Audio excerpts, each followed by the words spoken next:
It is said that the white snow field is the center of the world, and it is home to terrifying monsters dwelling in its vast snows. Among these monsters, there is a giant white serpent that devours glaciers, a huge gray bear that causes earthquakes, and a cursed rat that corrupts and pollutes the seas. But despite all these horrors, an emperor who once escaped that place mentioned that the monsters are not the most dangerous thing there.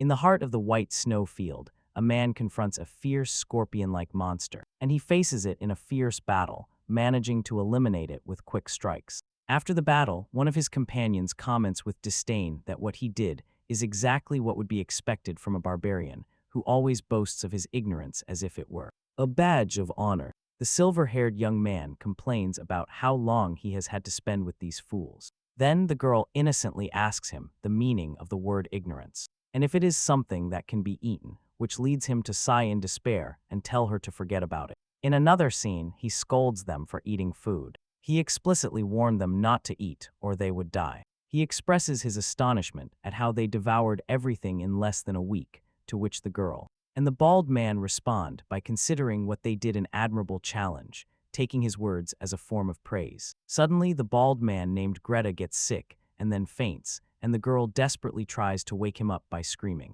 In the midst of this chaos, the hero thinks to himself that this situation was never what he had wished for. His memories take him to the past, when he longed to go to a fantasy world full of wonders and magic to achieve his dream. He quit his job and embarked on an epic journey where he climbed the highest mountain on Earth. He reached its core and traveled to the southernmost point of the planet. But of course, nothing happened. He prayed every night, realizing that reality was far from fantasy, wishing to wake up in the heart of a fantasy world. And one day, his prayers were answered. The scene returns to the past, where a man is shivering from the cold. His companion advises him to wrap himself in more furs if he doesn't want to freeze to death. It turns out they are part of a mercenary group, led by a captain tasked with crossing the snow field. One of the men complains that this mission is suicidal, no matter how tempting the reward is. Describing the idea of crossing this place as pure madness, the captain orders them to be quiet, reminding them that they all accepted this mission. The man replies that they didn't know the situation would be so harsh and cold inside a warm carriage. An elderly servant asks a young woman named Melina from the house of Akasa if she is doing well. She replies that she is fine. Outside, the voices of the guards complaining about the deadly cold can be heard, leading the servant to call them insolent bastards. But Milna defends them and tells her servant not to be so harsh, since they were the only ones who agreed to protect them during their journey through the snow field. Afterward, Milna suggests letting the guards in, as it is freezing cold outside. The servant rejects her request, reminding Milna that she knows very well what inhabits that snow field. Milena assumes he means the monsters. The servant begins to tell a story about an emperor who lived a long time ago, who wished to control the entire world and sought to conquer the snow field to achieve his ambition. The emperor led his strongest warriors and soldiers and entered the snow field himself. After a few years, his empire collapsed and fell into oblivion, and the emperor returned alone after losing all his warriors and soldiers. He looked decades older and spoke like a man who had lost his mind, confirming the existence of monsters in the snow field. But he added that the most dangerous thing there was not the monsters, but the barbarians. He compared the place to a hell from which no one returns alive. The servant tries to say it's just a legend, but Melina insists that the emperor's words carried weight, since most of the creatures he described were discovered later. The servant smiles and adds that, despite that, no one has ever claimed to have seen a barbarian. Milner admits that what he says is true. Outside, the mercenary captain suddenly orders everyone to stop and points out there is something on the horizon. They cannot clearly see the figure on the distant horizon amidst the falling snow. The captain tells them the good news is that the newcomer is small, but the bad news is that he is heading directly towards them. Everyone is surprised and expectant. As the figure approaches, they realize it is a human, but the real shock comes when they recognize him as a barbarian. Instilling terror in the mercenaries' hearts, the barbarian approaches and speaks to them, explaining that he could not bear to see the other barbarians. And he went out for a walk, introduces himself as cattle of the Achin tribe, and expresses his surprise at the presence of strangers in the snow field, considering it a stroke of luck. Quiddle supposes that they are a group of mercenaries protecting a merchant caravan and suggests they turn back, although he doubts they will do so.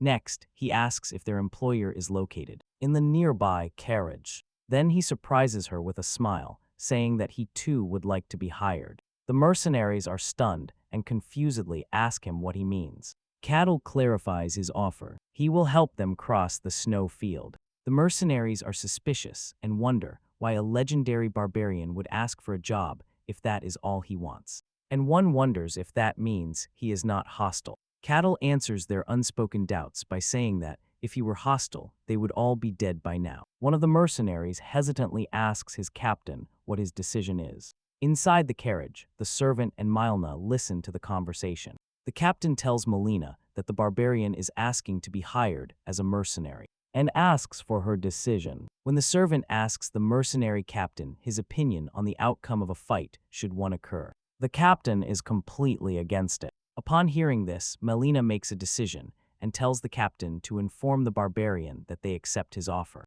The captain affirms his respect for her decision and goes to inform the barbarian of their agreement.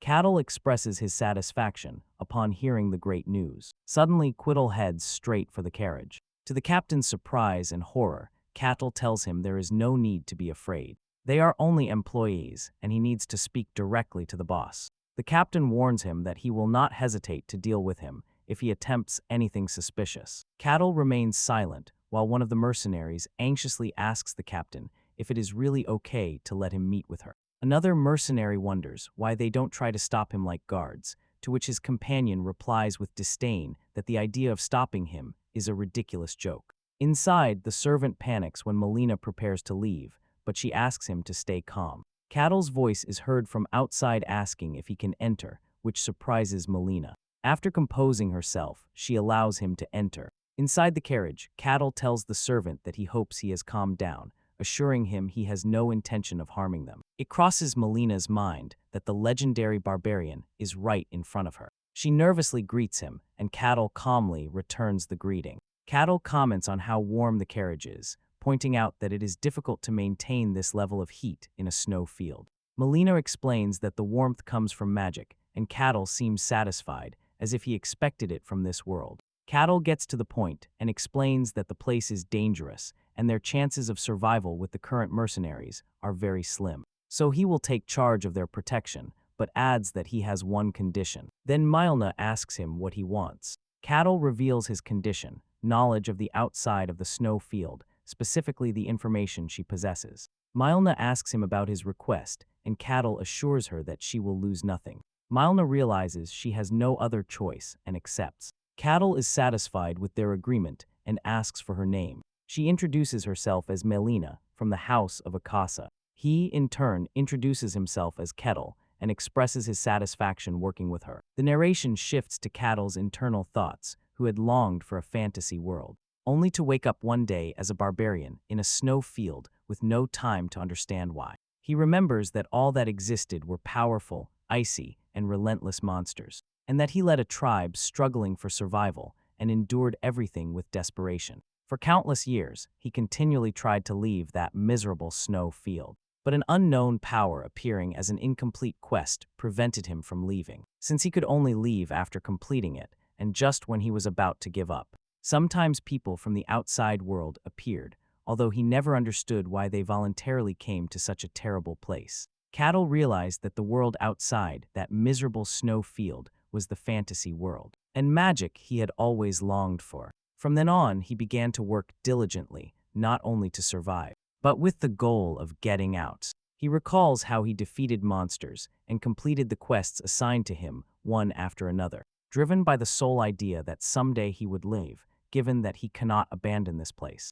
The information he obtains from outsiders is extremely valuable to him, but most of the humans he has met so far either panicked and tried to fight him or they went crazy. He reflects on how long it has been since he had a conversation with a civilized person, feeling that talking to Milna is like a balm to his mind after being surrounded by uneducated barbarians. The scene returns to the present, where Cattle deduces that they are transporting weapons. Milna asks him, surprised, how does he know? He explains that he can hear the sound of sharp weapons from the carriages. which makes it obvious, and then asks her if there is a war outside.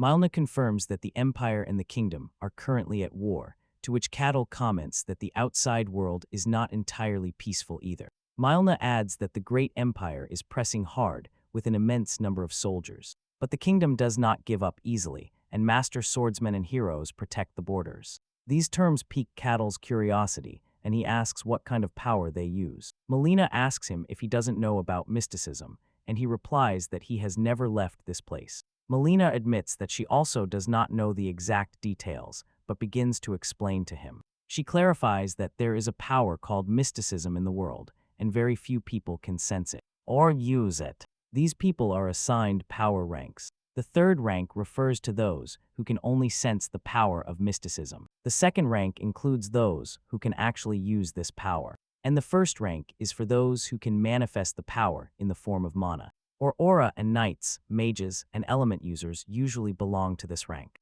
She explains that beyond that, the ranks lose their meaning because their possessors are beings beyond human comprehension. She describes the transcendent rank. People who can freely control and use mysticism, capable of splitting the heavens and the earths, and the master swordsman belongs to this rank. Finally, there is the hero, described as a mythical being that goes beyond the control of mysticism to influence the world itself. Melina concludes her explanation by pointing out that even a possessor of the third rank is considered a powerful person in a small region. After hearing all this, Cattle declares that he would like to meet them, leaving Melina perplexed. Cattle thinks to himself that he no longer remembers how long he has been trapped here, and that he was only desperately trying to survive. The only thing he knows is that he is in a snow field in the middle of a fantasy world, and that he cannot escape it. He desperately wants to leave this snow field. He insists on correcting himself, saying he must leave. Milna resumes the conversation and asks Kittle if he is the barbarian from the legends. He replies that you could say so, and deduces from her expression that she knows of his existence. She confirms that there is a legend about him, which surprises Cattle. Upon hearing this, Cattle laughs, realizing that the madman he met earlier must have been the emperor from the legend. He then assures Milna that his legend is probably true, since such a person came here a long time ago. Cattle changes the subject and wonders why they are transporting such a quantity of weapons through this dangerous snow field. When Cattle asks the reason for their journey, Melina replies that they need a lot of money. She explains that her family, which has been engaged in trade for generations, has accumulated enormous debts due to the intrigues of envious rivals, and that this journey is to prevent the collapse of their family. Cattle cleverly deduces that their plan to pay off the debts is to sell weapons to the kingdom that is at war with the empire, surprising Milna with his ability to know. Cattle explains his reasoning, saying that she mentioned earlier that the empire attacks in large quantities, which means they are not short of weapons, and therefore it is the kingdom that needs them. And when supply is low and demand is high, prices go up. He concludes that, although he doesn't know the value of things outside of profit, it must be worth the risk of crossing the snow field. He also deduces that, since they are taking this dangerous route, there must be no other way to reach the kingdom, which suggests that the borders of their territory touch those of the empire. Melina confirms that his deduction is correct. Melina is stunned by his cunning, thinking that it is impossible, as she had heard that the legendary barbarian was an ignorant savage, and she wonders what his true identity is. Suddenly, the carriage shakes violently, and the servant cries out in surprise. Cattle calmly announces that they have unwanted guests. Outside, a huge deformed monster appears before the mercenaries, and they recognize it as a black slime. Cattle asks if that is its name, and Milna confirms it, adding that it is a monster registered in the records. She adds that many powerful adventurers have challenged the snow field over the years, and although few returned alive, they left records of the creatures they encountered, and the black slime appears in most of these records. Then she asks him if he knows it too. What about it? He replies indifferently that of course he knows it. They are gummy things that are good for nibbling, and he describes them as decent food. Milna is horrified and asks him in disbelief if he eats them. He asks her if she wants to try one and suggests they go hunt some, but she refuses, panicked. The black slime prepares to attack, and everyone looks to Cattle for help. Carol clarifies that he has a pact with them to protect their lives, and therefore, He will only intervene if there is real danger. He tells them they can handle this themselves. And most importantly, he needs to assess the power level of the outside world for himself.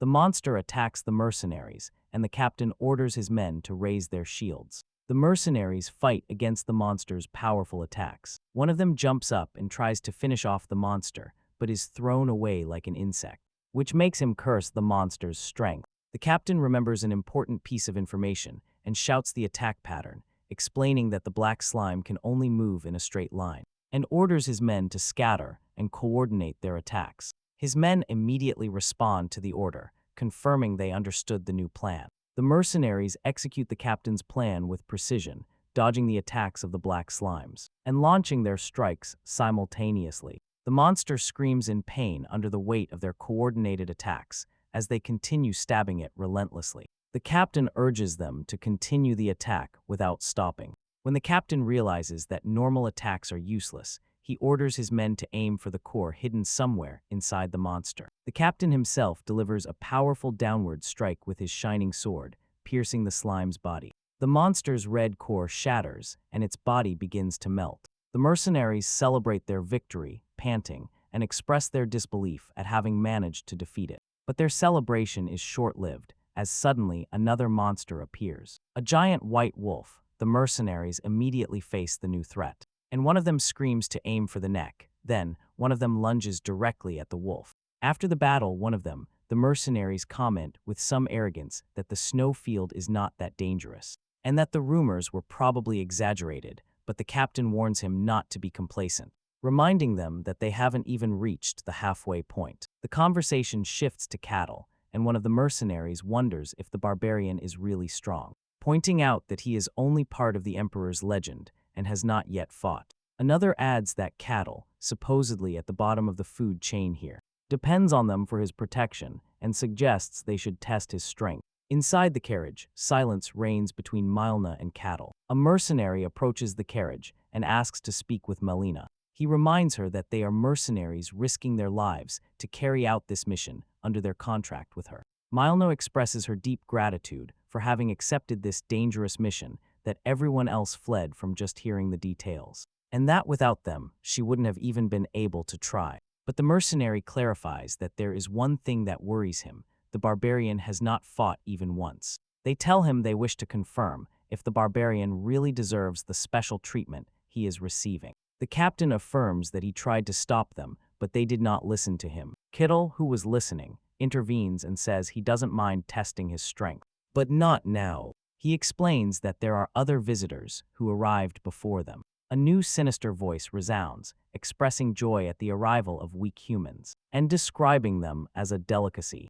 Everyone is surprised by the appearance of this new threat. A huge one appears, a terrifying white serpent, who tells them to scream and suffer as they please, as that will add flavor to their meal. The overwhelming presence of the serpent causes Milna and the mercenaries to scream in pain. Cattle steps forward and orders the serpent to stop, declaring that these are his guests, and orders it to retreat. The serpent asks Cattle why he is there, reminding him of the rules of the snow fields, which forbid leaving the tribe's territory. Cattle replies that it is none of his business, which angers the serpent, who tells him not to be ridiculous. The serpent announces its identity as a serpent and wonders how a barbarian dares to give orders to her, to whom immortality was promised. Cattle sarcastically replies that then she needs to be disciplined and lunges against her in a fierce attack. The clash causes a huge energy explosion, which creates a powerful shockwave. Milna screams at the intensity of the explosion and its impact. Cattle stands over the defeated serpent, saying that she is the type that only listens after taking a good beating. Melina watches the scene in amazement. Guacaro assures her that he will finish her off quickly. Cattle launches a devastating final attack, annihilating the serpent in a flash of bright light. After what happened, the mercenaries who had doubted Cattle's power ask his forgiveness, to which he replies that it's okay, because he understands that it is not easy to trust a stranger. Cattle tells Milna that he has a question. He observes that, by her clothes and way of speaking, she does not seem to be a simple representative of her family, and asks her why she personally undertook this dangerous journey. After some hesitation, Melina reveals that she is the first daughter of Belika, a concubine. or second wife of Lord Kasakakasa. She explains that her mother, who came for a political marriage, was used and abandoned, an unhappy mother without real power. Malna confesses that she and her mother are considered a family only in name,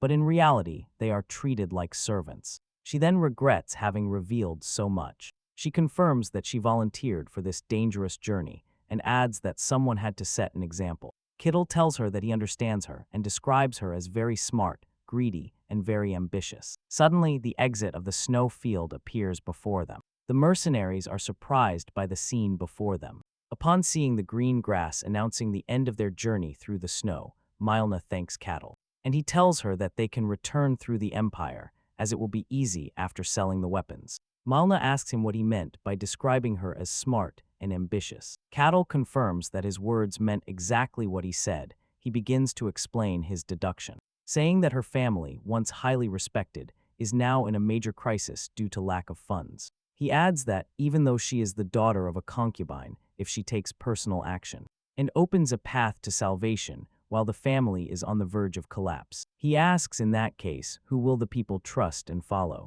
He concludes that her real goal is to seize real power in the family. He then asks her if he is wrong, and Melina admits that his answer is perfect. Cattle comments that it is common for concubines' children to take on a dangerous challenge to inherit the family. Mylna thinks to herself that this barbarian is intelligent, not like the half-witted intellectuals she has met, and imagines what it would be like if his power, which defeated the white serpent without a scratch, became hers. Consequently, she offers Cattle to accompany her if he ever considers leaving the snow field. Cattle declines her offer for now, explaining that he still has some business to attend to, so Mylna offers him one of her jewels. She tells him that if he ever leaves and looks for the family at home, he must show them this piece. Cattle happily accepts the gift. They say goodbye to Mylna. They thank her and pray to see each other again. Cattle watches her carriage drive away. 5 years later, in the snowfield, a message appears stating that Cattle has completed quest number 1784, and that all conditions have been met. Another message appears telling him he can leave the snow field, and he begins to cross a shining barrier. Cattle thinks that he has finally taken the first step towards the fantasy world he has always desired. He enjoys the smells of grass, animals, and the river, something he would never have experienced in the snow field. He expresses his happiness with these new smells, feeling completely satisfied. He shouts at the distant snow field, vowing never to return. He reflects on having finally reached. Finally, the world he dreamed of, the fantasy and mystery world he thought he would never reach. And that although the starting point was terribly wrong, he managed to survive. He announces his intention to enjoy this world with all its dragons, elves, magic, and swords. He believes that his intense desire to reach this fantasy world is what kept him alive in that hell. Then he senses a gathering of beings nearby. He assumes this gathering is a town and is excited to finally see a civilized city. He remembers the ignorant barbarians he lived with and how oblivious they were to the importance of shelter. And he feels a strong nostalgia for a well-designed human settlement. As he wonders how to politely introduce himself, he hears a voice. The voice announces to the dear elves of the village that this place will become their new home. He watches a group of elves unloading their belongings and celebrating their new home. A young elf anxiously asks an elder if the place is really safe, and the elder assures him that it is, but the young one remains worried. Despite the area being remote and inaccessible to humans, he expresses his concern about the proximity of the snow field, and the elder understands that he fears the appearance of monsters.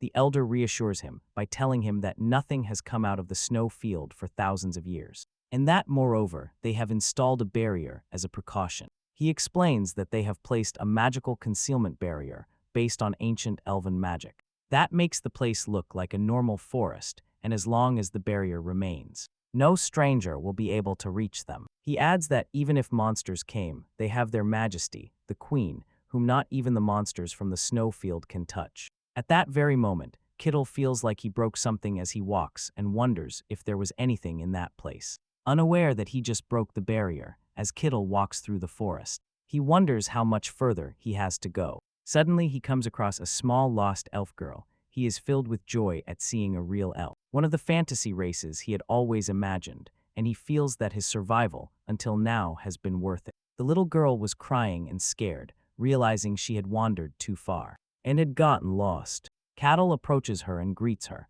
but the girl gets scared when she sees him and faints. So Cattle catches her. He doesn't know what to do after she fainted, before they could even talk, and decides to take her back to her village. He remembers that elves and legends are a peaceful and benevolent race, and he hopes that, if he returns the girl, they will welcome him kindly and he can enjoy their hospitality. He was really looking forward to this experience when he arrives at the village, carrying the girl. A woman, presumably her mother, screams in terror for her daughter, surprised by the presence of a human there. The elves react aggressively, asking him who he is and how he managed to cross their barrier. Cattle realizes that things are not going as he expected. The child's mother continues to scream. The old elf expresses his surprise, wondering how a human could enter their protected territory with a barrier. One of the elves tells him there is a crack in the barrier, and the elder panics, asking for the whereabouts of His Majesty, the Queen, and they tell him she has gone on a short reconnaissance mission. Cattle tries to explain that he is not their enemy, but a warrior threatens to pursue him to the ends of the earth if he doesn't return. The elder declares that their location has been discovered and concludes that, since the barrier has been breached, humans must have come fully prepared. He wonders how long humans have been tracking them. Cattle realizes they think he is a kidnapper and decides he must clear up the misunderstanding. Understood. First, he places the child, who has regained consciousness, on the ground and tells her to go back to her people. The little girl looks at him, terrified by his scary appearance, and then runs away. The little girl cries and screams so intensely that Cattle wonders if his face is really that scary. He is a little surprised. He thought his appearance was decent enough when he was in the snow field. He tries to talk to them again, explaining that he returned the girl and that he is not an enemy. But the elder shouts that the hostage has been released and orders everyone to attack. And the elves aim their arrows at him. They shoot their arrows, and Cattle wonders if they are even listening to him. Cattle reflects on the situation in legends. Elves are a kind, loving, and peaceful race, but the real elves he has met are violent and savage. He concludes that, after all, elves are a race that lives in nature, which means their way of life might be more brutal than he imagined. He concludes that nature is a world where only the strongest survive. Far from peaceful, and in that regard, the brutality of the elves can be understood. As the arrows rain down on him and harmlessly bounce off his body, he calmly accepts that this is reality. The elves are surprised, and the elder wonders what kind of magical tool Cattle is using, and orders the archers to continue the attack. Assuming he has his limits, Cattle decides to calm them down and unleashes a huge wave of purple energy. The explosion creates a powerful shockwave, which throws the elves into the air. The elder is stunned, wondering what just happened. Cattle, standing in the crater created by the explosion, repeats that he is not their enemy. He thinks to himself that maybe he underestimated his strength a little. At that moment, Cattle is attacked by another arrow, surrounded by a fiery aura similar to that of a phoenix, and the attack causes a powerful and fiery explosion. It was the elf queen Markria Cyan Karuja who launched the attack and asks, "What is happening?" The elder informs her that a human has attacked them. The queen concludes that what she feared has happened, and that this place is no longer safe. Kittle tries to talk to her, hoping she will listen to his story. The elder is stunned to see that Cattle is still standing after taking a direct hit from Her Majesty. The queen asks Cattle if he is another powerful enemy who has come to harm them. She declares that humans are despicable creatures and introduces herself as the queen of the Leaf tribe. She points a shining arrow at him and swears that he will pay dearly for daring to covet them. Cattle is frustrated and wonders why they cannot even talk, even though they speak the same language, and if she is intentionally ignoring him or if relations between humans and elves are that bad. He decides that the use of force is inevitable, remembering the lesson he learned in the snow field. If they don't listen, you have to hit them until they do. The queen launches her magical arrow. The arrow transforms into a huge spectral dragon head and heads towards Cattle. Cattle prepares to counterattack.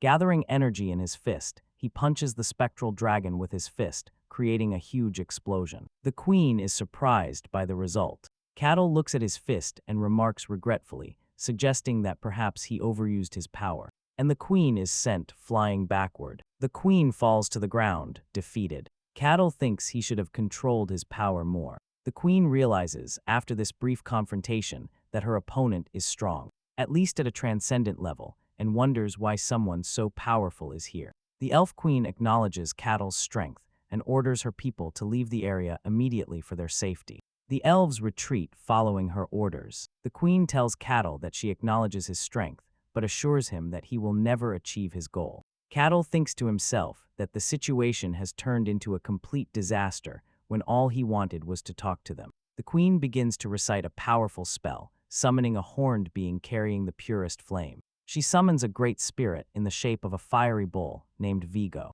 Excitement overwhelms Cattle, who thinks that the creatures from the snowfield were terrifying and strange. But this is a real summoning. He remembers that, although some creatures from the snowfield had a fantastic appearance, most were hideous. But this creature before him, a bull with flaming horns, is completely different. He excitedly thinks that this is a true spirit, and this is true fantasy. The queen orders Vigo to eliminate the enemy, but the high-level fire spirit mutters that summoning contracts are nothing more than a nuisance and a bother. The queen orders him to shut up.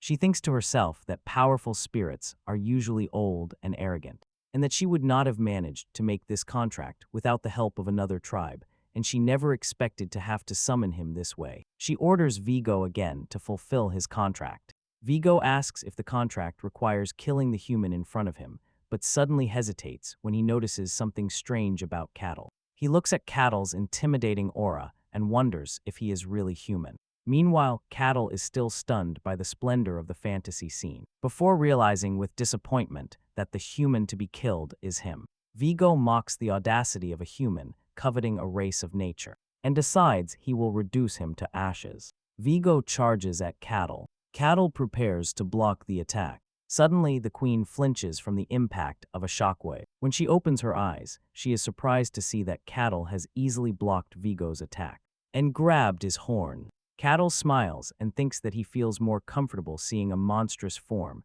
because he doesn't hesitate to hit it to death. The queen watches the scene in horror. Cattle launches a devastating attack that causes a huge explosion, destroying the forest. The surrounding rocks and their echo reach the atmosphere. The queen screams at the force of the explosion. The green forest turns into a huge crater, and the queen watches in disbelief what has happened. Cattle walks towards the defeated queen in the middle of the crater and approaches her. The defeated elf queen begs him to at least spare her people. Cattle calmly assures her that he is not their enemy.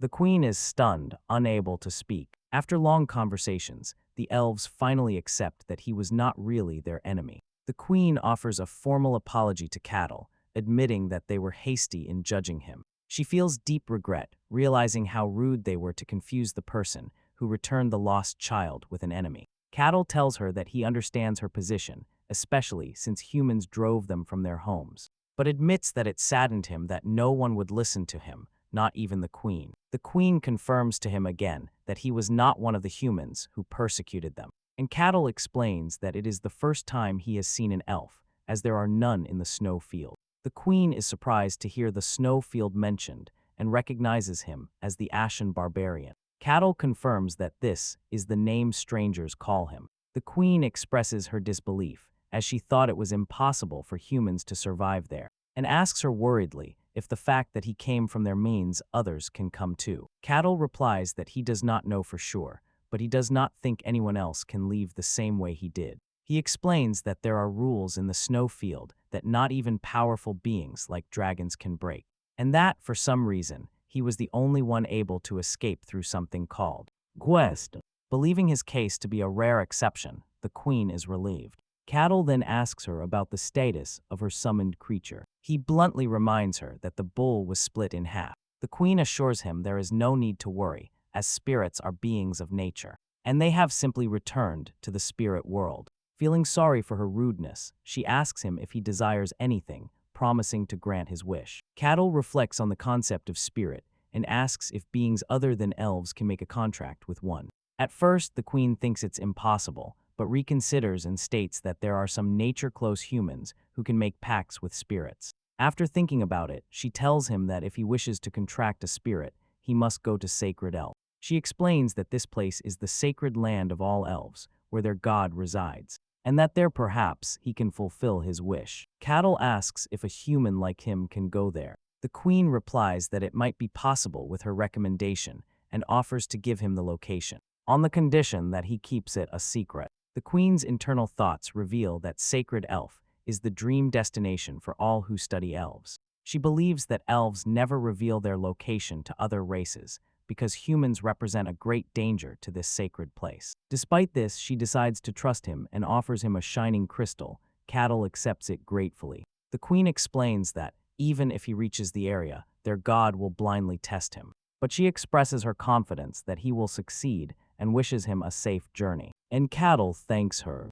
The queen formally introduces herself as Marquia Hasselin Karuja, queen of the Leaf tribe, and asks his name. He introduces himself as Cattle, the barbarian. After some time, Cattle rushes through the forest at full speed. At the border of the Barken territory, in the kingdom of Gentra, the guards panic due to a thunderous noise and an immense power approaching them. The guard captain orders the bell to be rung and all guards to assemble immediately. Cattle suddenly arrives. His powerful landing causes a tremor that kicks up dust and debris. The guard captain is surprised by his sudden appearance. Kittle greets them and asks if they are the guards. The guards are perplexed and cautious. They wonder if he is the source of the noise and if he is an enemy. One of the guards notices the Catala's gray hair and the scar on his chest, and realizes with surprise that he might be the legendary Ashen barbarian. As Cattle approaches them, the guards raise their weapons and warn him not to come closer, or they will attack him.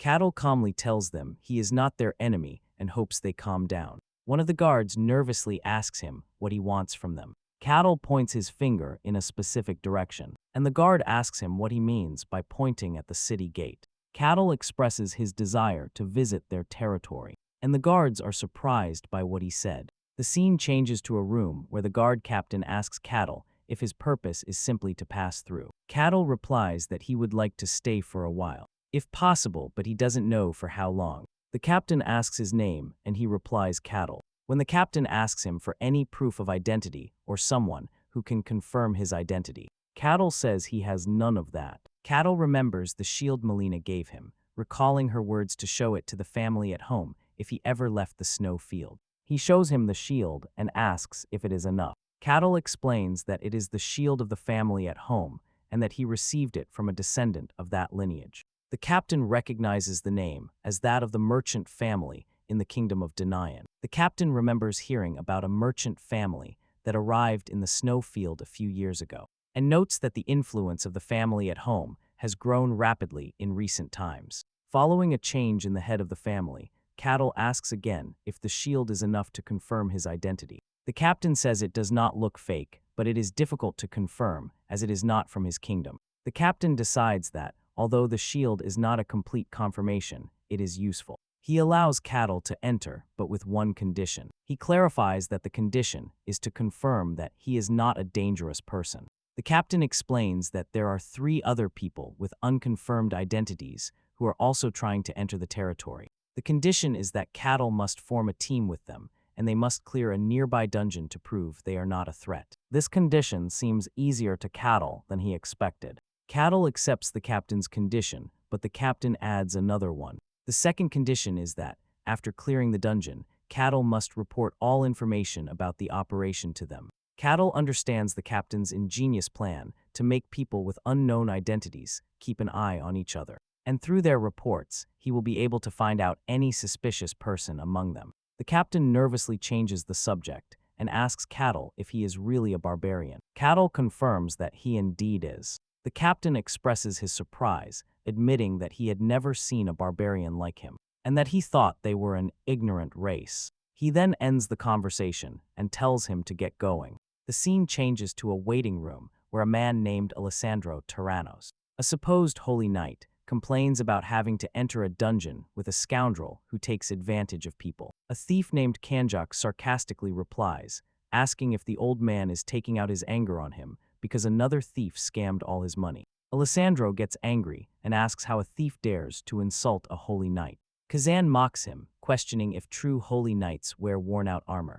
and says that if he were a real knight, he wouldn't be there in the first place, and concludes that Alessandro is nothing more than a wandering warrior and that they are both the same kind of insects. Alessandro explodes in anger and threatens to fight. Kazan mocks him and asks if he thinks his tattered armor will protect him. The third team member, a priestess, intervenes and asks them to stop. Priestess A.S. of Kalusia expresses her concern about having to clear a dungeon with these people. The guard captain enters and tells them that the minimum to enter the dungeon is 4 people, and that someone else will join them. The priestess hopes the last person is normal, and the captain tells her she can judge for herself, since he has just arrived. Cattle enters the room, and the team members are surprised by his presence. Cattle cheerfully asks them if they are members of his team. The team members react with surprise. Alessandro notices his huge size. The priestess wonders if he is human, and Kazan feels the immense pressure emanating from him. Cattle says hello. The guard captain tells them they can introduce themselves. As he leaves for a moment, Cattle starts by introducing himself and says he is Cattle, a barbarian. He then asks the thief his name, who hesitantly introduces himself as Kazanak. He moves on to the Holy Knight, who introduces himself as Alessandro Tyrannos, and Cattle asks him if he uses holy power. Alessandro nervously explains that he is a somewhat special Holy Knight and cannot use it. The priestess introduces herself as a priestess of Lucia, the god of lies and deception. Kata asks her why her identity hasn't been confirmed. As a priestess, she explains that the god she serves is not highly regarded. Once the introductions are over, the guard captain announces that, if they are ready, they must set off. Silence and tension fill the air as the team makes their way. The accompanying guard announces their arrival. The guard points to the dungeon entrance. He explains that it is a 3-story dungeon and that the monsters appearing inside are undead. The goal is to clear it and find a shield inside. Cattle asks Kazan to explain the plan. Before starting, he begins to explain, and when he addresses Cattle as Sir, Cattle cheerfully tells him to drop the formalities because they are comrades. Kazan assigns the roles, saying that Kittle and the warrior Alessandro will form the front line, while he will check for traps. He adds that the priestess will support the battle from the rear with her divine powers. Cattle accepts the plan, which confuses Kazan. Cattle then enthusiastically announces that they are going to set off. The team enters the dark dungeon, with Cattle leading the way. Inside, Kazan observes the total darkness and the absence of the usual traps or keys, which strikes him as suspiciously normal. Suddenly, Kazan stops the group and points out that there is a monster, although Cattle sees nothing. He points to the bone fragments scattered on the floor and explains that these are skeletons that will rise and attack them if they get any closer. Kazan realizes that the guard captain knew this and that this dungeon was not just a test, but a way to get rid of troublesome outsiders. Cattle thinks about the word skeletons. Alessandro explains that skeletons are powerful monsters that keep moving even if they are injured, or their limbs are cut off. He adds that their defense is high because they are made of bone, which makes the dungeon's difficulty higher than expected. Kazan takes the initiative again and tells the priestess to prepare her divine power. He asks Alessandro to prepare his shield and Cattle to prepare as well. He explains that his role is to seize opportunities during the fight and advises them to aim for the skeletons whose weak point is the neck, and hit it several times due to its hardness. Cattle thinks Kazan is a good leader. As soon as they move forward, a skeleton rises from the ground. The team members prepare for battle, but Cattle simply raises his hand with a single easy blow. He shatters the skeleton's skull, then shakes the magical dust from his hand. The rest of the team is completely astonished. Cattle comments to Kazan that he was right. Skeletons do not move after their heads are crushed. Kazan laughs nervously and explains that this is not what he meant. To break a skeleton's bones in one blow is almost impossible, even for expert swordsmen, unless they use aura, which means Cattle's strength is incomprehensible. Kazan continues with his thoughts and explains that the only way to defeat a skeleton empowered by dungeon magic is to repeatedly attack its neck to break its bone as if chopping down a tree. He concludes that what Cattle did, smashing the skeleton's head and turning it to dust in one blow, is logically impossible. He admits to himself that he knew Cattle was strong from the very beginning, but he never imagined he was this strong. The team members look at Cattle in shock, and Alessandro wonders if he is really human. Cattle simply says they must move on. The rest of the team immediately responds, nervously agreeing with him, and Cattle finds their sudden haste amusing. As they continue on their way, Cattle plays with a skeleton skull. Suddenly, a large group of skeletons confronts them, and everyone prepares for a tough battle. But Cattle stops them and asks them for a favor. He asks to take care of those skeletons himself, justifying it by saying he has some things he wants to check. The team members immediately agree. Impressed by his power, Cattle thanks them. Alessandro wonders what he intends to do. Cattle approaches the skeletons. Interested in their structure, one of the skeletons starts attacking him, and he seems to analyze its movements and structure. He then addresses one as if it were a training partner, asking what it is going to do now. The skeleton attacks him with its sword. Cattle easily dodges the blow. He then grabs the skeleton's hand and asks with a smile what it is going to do about it. He then breaks the skeleton's arm with his bare hands. The skeleton is surprised by what happened and feels insulted. It then skillfully catches the fallen sword with its other hand. Cattle mocks the situation, commenting on the skeleton's skill in switching hands. When the skeleton attacks, Cattle grabs its hand again. He then breaks the blade and dismantles the skeleton's arm. The skeleton continues to attack. Caro dodges it easily. He blocks the skeleton's direct attack with his hands. Smiling and expressing admiration for the skeleton's intelligence, one of the team members groans in disbelief. Alessandro is completely stunned, realizing the reality of Cattle's seemingly impossible strength. Alessandro thinks to himself that this is a true barbarian. Cattle takes the skeleton's skull and crushes it with his foot. He then apologizes to the team for making them wait, but the team members, now in a state of awe, tell him he can do whatever he wants. When Cattle suggests they continue, the team nervously agrees. They reach the entrance to the second floor. Kazan, exhausted, suggests they take a short break. Cattle agrees much to Kazan's relief. During the break, Cattle says he has some questions about the dungeon. The priestess Ayaz invites him to ask. Cattle begins his talk, timidly admitting that he lacks much knowledge. Ayaz encourages him, saying that the desire to learn is a wonderful quality, and asks him what he is interested in knowing. Cattle points out that the dungeon was very close to the territory. He asks if the presence of dungeons and monsters near where people live is not a problem. There she explains that dungeon monsters usually do not come out and that, although there are exceptions, they are dealt with beforehand. Kazan adds that dungeons appear naturally, sometimes as caves or towers. He points out that most of them appear near large population centers. He adds that when a dungeon appears, the territory assesses its danger level, and then people like them are sent to deal with it. Cattle asks if they appear within the territory itself, and the priestess clarifies that they appear at a distance from populated areas. Cattle then asks if there is any reward for successfully clearing the dungeon.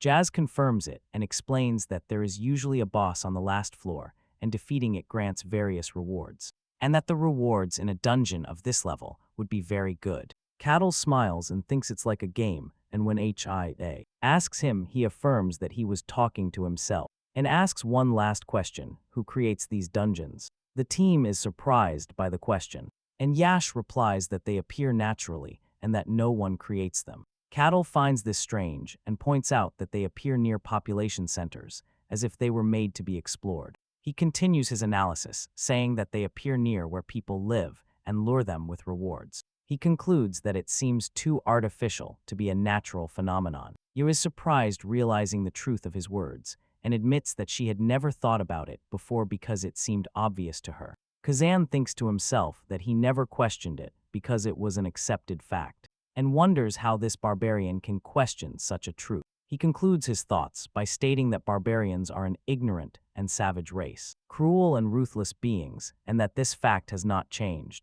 Kazan continues to think to himself, wondering if this barbarian is really normal. Cattle gets the team's attention and asks if they have rested enough. The team members nervously confirm that they have. Cattle cheerfully tells them they must get going again. The team ventures further into the dungeon. They encounter something and Cattle asks what it is. Can explains that it is a treasure chest, one of the maze's rewards, and tells Kittle he can keep it if he is able to open it. He adds that to open a chest of this level requires an expert thief with proven skills and skill in lockpicking.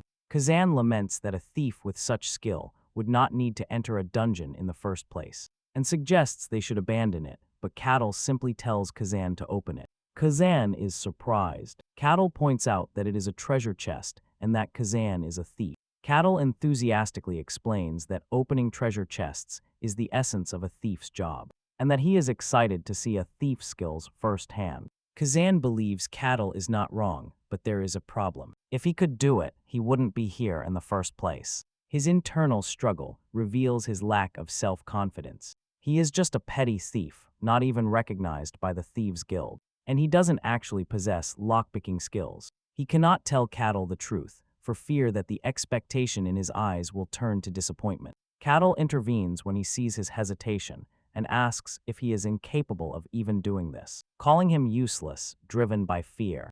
Kazan agrees to try. As he works, he feels Cattle's piercing gaze behind him and thinks in terror that he will not survive if he fails. He desperately tries to recall the skills he saw another thief use when he worked as his errand boy. He risks his life and concentrates with all his might, quits or looks at him bewildered by this intense effort. With a click, Kazan succeeds and announces with tears in his eyes that the chest is open. She expresses her sincere admiration, saying it is incredible and that she never expected to see an expert thief open a treasure chest herself. Cattle congratulates him on his impressive work. Khan goes through an existential crisis moment. He had always prided himself on doing everything he could to survive. But at that moment, for the first time in his life, he questions this belief and wonders if he has really been doing his best all this time. And with that, Kazan loses his pride. Cattle asks about the value of the treasure, and Kazan estimates it is enough for an average family to live comfortably for about a month. Cattle asks Kazan to sort the rewards. As Kazan begins to sort the treasure, he suddenly screams in terror. The team proceeds cautiously and continues on their way. They find another skeleton lying on the ground, and Kittle tells them to wait. Cattle sees 4 skulls. He deduces there are 4 skeletons in total and announces he will take care of 3 of them. The team is stunned. Cattle tells them with a smile that he will leave the last skeleton to them. Kazan realizes this is a real fight and a test for them, and the rest of the team understands the situation and agrees. The skeletons begin to assemble from a pile of bones, a sight Kazan finds terrifying. The 4 skeletons rise to face them. Kazan orders everyone into combat, and Priestess Ayaz begins reciting her prayer. The skeletons charge at them. One of them jumps towards Kazan. Cattle grabs the rest of the skeletons and tells them not to spoil this unusual scene. A skeleton attacks Alessandro, who blocks it with his shield. Alessandro dodges the attack, and Khan launches an attack on the same skeleton. He casts the illusion shadow spell, which hits the skeleton, making it stumble. Cattle watches and laughs, commenting that it is rare to see such a classic example of organized group combat. He eliminates the 3 skeletons with his hands and then says he can now enjoy the show. Kazan continues trying to attack the skeleton. The team members realize that Cattle is testing them. The last skeleton remaining for the team seems confused after its comrades disappear. Kazan thinks to himself that if they show weakness, they will die. After the battle ends, the team appears extremely exhausted. Cattle thinks that everyone who has come to the snow field is strong. The team moves forward, and although the monsters on the 3rd floor were also skeletons, thanks to Cattle's leadership, they progressed without much difficulty until they finally reached their destination. They arrive at the deepest room of the dungeon. There they find the dungeon boss, a skeletal knight sitting on a throne. Yo is surprised and wonders why such a being is here. Cattle asks if this monster is different from the others, and Ayaz confirms that it is very strong. She explains that the skeletal knight is an opponent only those at the knight level can face, and that this monster is beyond their capability. She then asks what would happen if they decided to turn back. Hassan explains that, in that case, the territory would conduct an investigation and, if they deemed the decision reasonable, the matter would be resolved without issue. Cattle describes the team's decision to retreat as reasonable. The skeletal knight sitting on its throne radiates a sinister energy. Cattle approaches him, admiring that it is a skeleton capable of maintaining its own form. The skeletal knight rises from its throne and draws its sword. He warns of the danger it poses. She tries to block the blow with a shield, but it breaks, so Alessandro intervenes to block the blow with his shield. The shockwave pushes the team members back, but Cattle remains standing. without suffering any damage. Alessandro expresses his disbelief at the power of that single attack. The skeletal knight lunges at Cattle. Cattle calmly watches its approach. With a single blow, he completely destroys it, and the skeletal knight shatters. The rest of the team is completely stunned. Cattle shakes the dust from his hands and simply asks if that is all. A new treasure chest appears, and Cattle calls for Khan. He asks if he can open it, and Kazan replies in panic that it is impossible, because it is protected by a high-level lock that exceeds his skills. Kittle comments that it's a shame, and Kazan agrees that they should abandon the chest. Cattle ignores this and prepares to break open the chest by force, which surprises Kazan. With a powerful blow, Cattle breaks the chest and opens it. Cattle comments that this way the reward might be greater, and asks Kazan to collect the loot. Kazan thinks to himself that he has never heard of breaking a treasure chest by force, and wonders why Cattle asked him to open the first chest if he could just break it. They leave the dungeon, which begins to disappear. Kazan explains that when a dungeon is cleared, it disappears, and concludes that there was no secret room. This time, the concept of a secret room interests Cattle, and Kazan tells him that they do exist, but that they are rare, which Cattle finds interesting. The guard captain is waiting for them, surprised by their quick return. The captain asks them about the dungeon, and Cattle replies that it was very satisfying. The captain tells them he will follow the exit procedures and asks them to accompany him. One by one, he first interrogates the priestess, and she reports that there are no major issues. The guard captain asks her if she thinks the barbarian can stay in the territory. The guard captain reflects to himself, undecided about the decision to let the barbarian stay, and notes that his ambiguity only manifests when talking about him. He concludes that clearing the dungeon was just a means, and that the real goal was to unmask the dangerous individuals. During Cassandra's interrogation, she mentions that the barbarian does not seem like the type to cause trouble.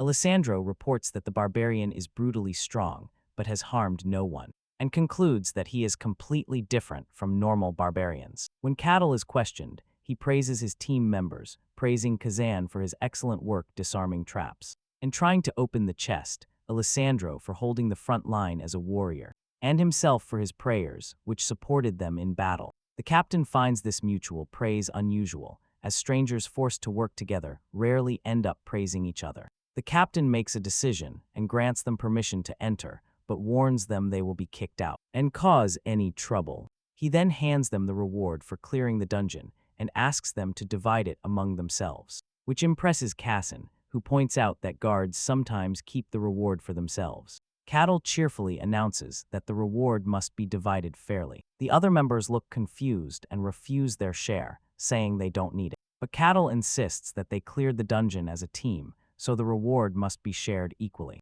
and he accepts no objections. He then enthusiastically suggests they celebrate by drinking at a nearby tavern. The team nervously agrees, but they are actually terrified and wish they could safely return home. Unsafe. As the team enters the territory, the captain thinks about the report he is going to submit, focusing on the fact that a barbarian eliminated a skeletal knight in one blow, and concludes that Kittle is not just any barbarian, but brutally strong, at least at the level of a knight, and that he is an anomalous and legendary being. The captain orders one of his subordinates to guard the gate while he goes to report to the Lord. The captain enters the throne room to deliver his report. The Lord of the Barkin territory, Luke Barkin, asks him about the matter. The captain informs him of the appearance of a barbarian in the territory. When the Lord asks if he granted him permission to enter, the captain confirms it, and explains that he has not seen any serious problems with him. The Lord asks what the problem is. The captain then explains that the problem is that the barbarian is so strong that he could pose a problem. The Lord asks how strong he is. The captain tells him that he eliminated a skeletal knight in one blow. The Lord repeats this information, pointing out that defeating such a monster requires at least the strength of a knight. He reflects on the nature of barbarians as simple and uneducated beings who solve everything with brute force. He concludes that Quittle is, at best, first rank, and the captain confirms that this is the most likely scenario, without ruling out the possibility that he is even stronger. The Lord considers that the presence of such a powerful warrior, a barbarian who believes that strength is what gives reason,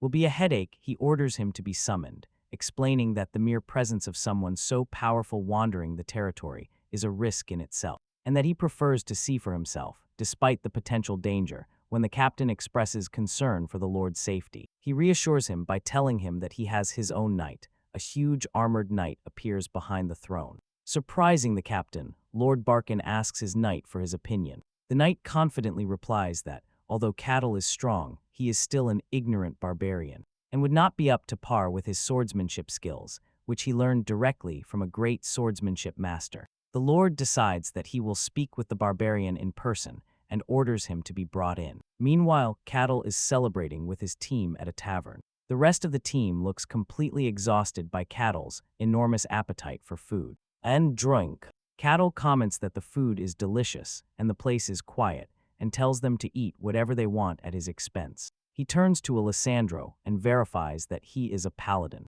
Then he asks what kind of holy power he uses, as he didn't see him use any in the dungeon. Alessandro nervously explains that he is still in training, and his divine power has not yet awakened. Cattle comments that it's a shame, and then asks Priestess Ayez if there is a temple dedicated to her god Kaluja nearby. Ayez replies that she doesn't think there is, because her god is not very welcome. It is explained that Kaluja is the god of lies and deceit, an outcast deity, and rejected by the general population.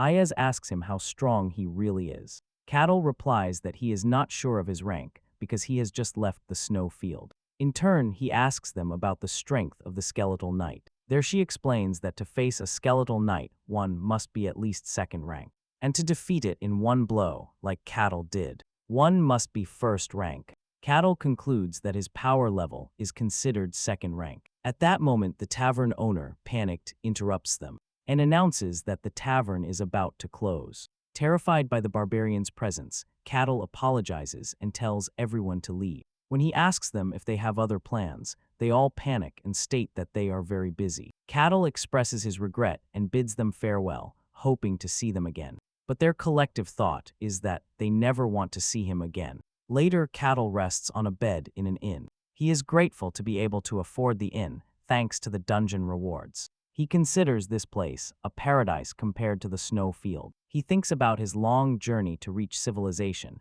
and his desire to explore further. He decides he wants to embark on an adventure and considers destinations such as the Elf Sanctuary, the Magic Tower, and the Royal Capital. He is awakened by a violent knock on the door. The guard captain is at the door and apologizes for waking him. The captain informs him that the Lord wants to see him personally. He is interested that the Lord of this land wants to meet him. He cheerfully agrees. As he gets dressed, the captain is perplexed by his easy acceptance, wondering if he has come to the right place. As Kettle walks through the territory, which he had only seen at night before, he finds the daytime scene absolutely wonderful. He happily thinks that if this is the kind of lucky fantasy he is going to have, he welcomes it anytime. As the guard accompanying him is bewildered, he decides he must distract Cattle as much as possible.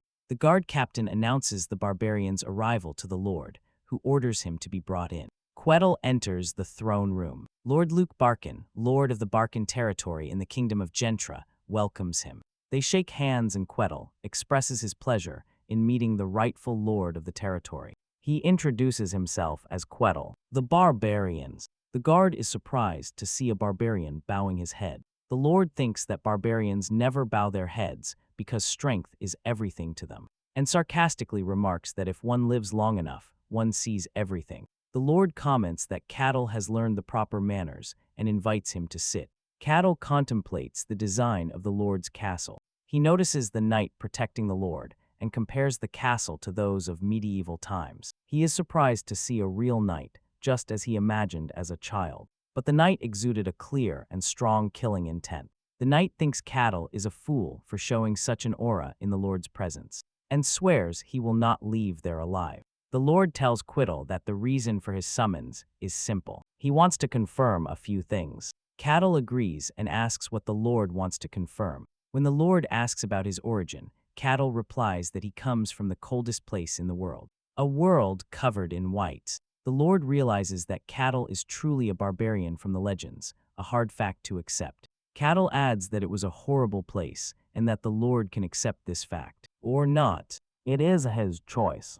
The Lord changes the subject and asks another question about how strong Cattle is. Cattle rephrases the question, saying that what matters is how dangerous his strength is. He replies that it is the wrong question because he does not know the standards outside the snow field. The Lord suggests a way to find out his strength, a duel with one of his knights with the promise of a generous reward. Cattle repeats the word duel, and the Lord confirms that it will not be a fight to the death. Cattle smiles and says he likes the idea. Excited by the mere idea of dueling a knight, his thoughts reveal his immense excitement. Not just for a duel with a knight, but with a knight from a fantasy world. A being who wields mysterious power and aura. Cattle excitedly thinks that he is looking forward to this duel, as he considers it an opportunity to witness firsthand the skills of a true knight. Conversely, Lord Barkin thinks that, despite Cattle's courtesy, a barbarian is still a barbarian, and his beastly nature that enjoys fighting does not change. The two combatants meet in a large dueling arena.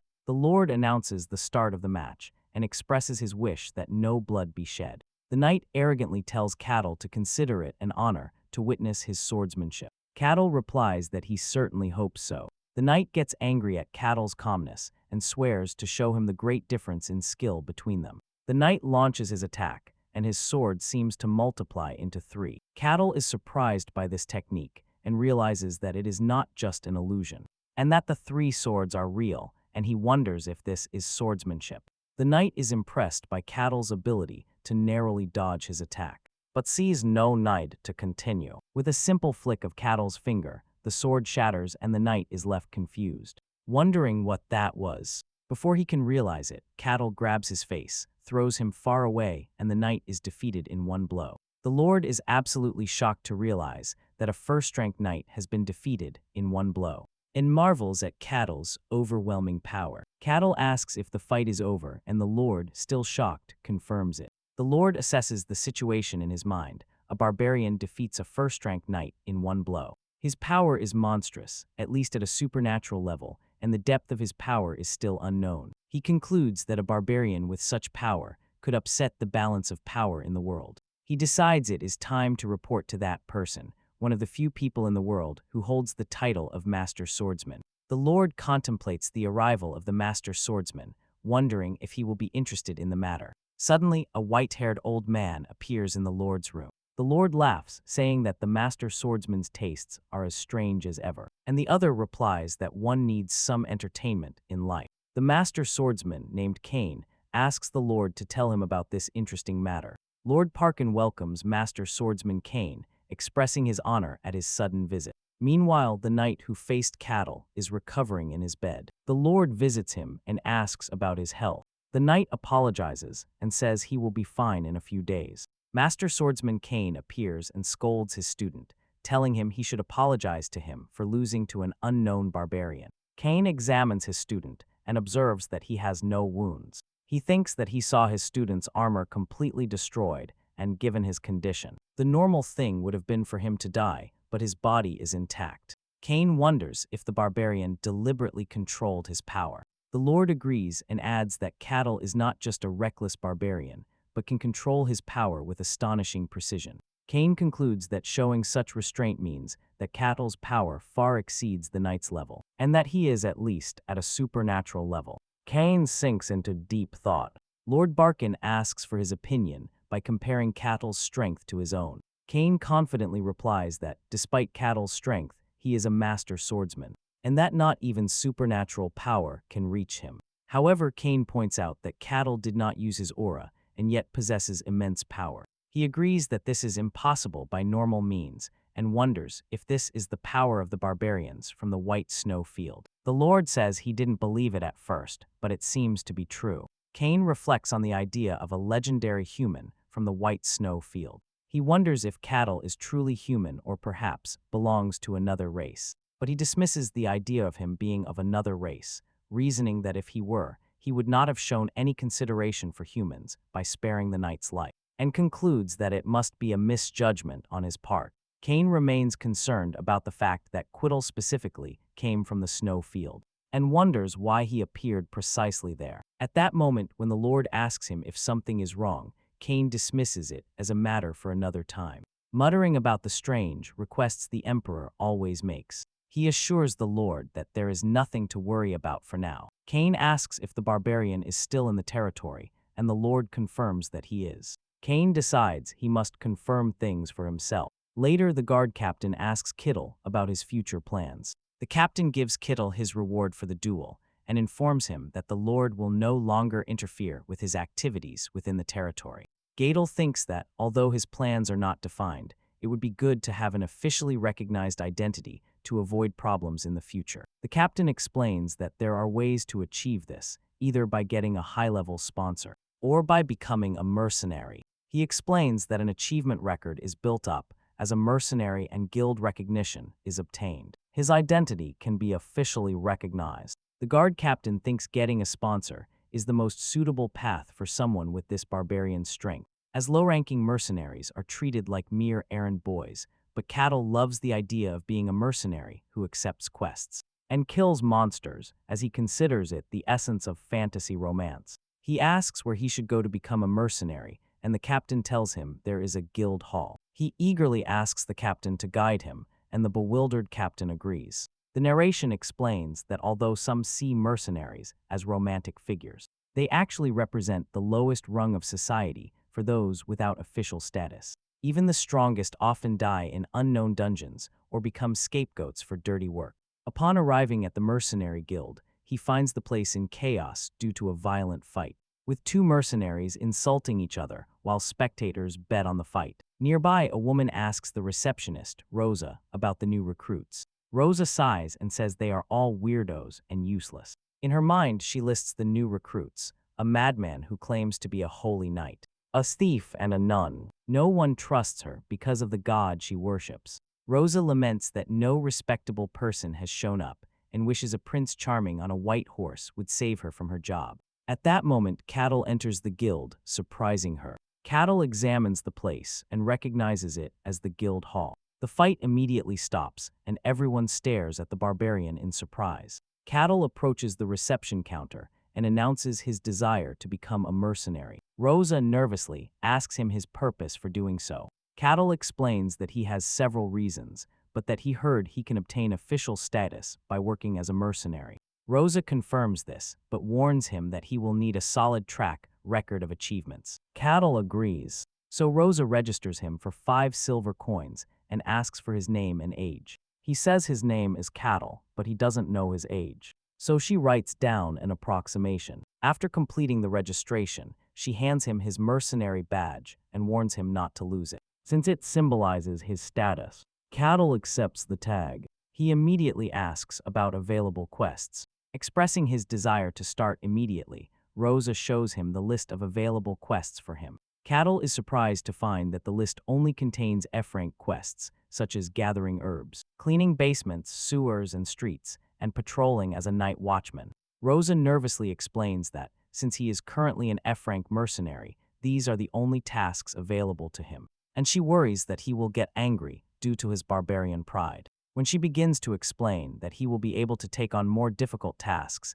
after accumulating work experience, Cattle interrupts her and tells her he will accept one of the missions. He points to the herb gathering mission. Rosa is surprised and asks if he is sure, and Cattle replies that, as long as it is a job that needs to be done, there is no problem. Cattle asks where to find the herbs needed for his mission. The receptionist, Rosa, explains that he will have to leave the town and shows him a picture of the plant he needs. Cattle confirms that he understood and says he will be back soon, to which Rosa replies hesitantly. Rosa is bewildered by his calmness and acceptance. In the forest, Cattle contemplates the image of the herb and wonders if it is used to treat wounds, noticing its strange appearance, and decides to begin his first mission as a mercenary. Approximately 1 hour later, Cattle returns to the mercenary guild. He presents a huge pile of herbs and asks if that amount is enough. Rosa is surprised by the large amount. When she examines the herbs, she is surprised by their excellent condition,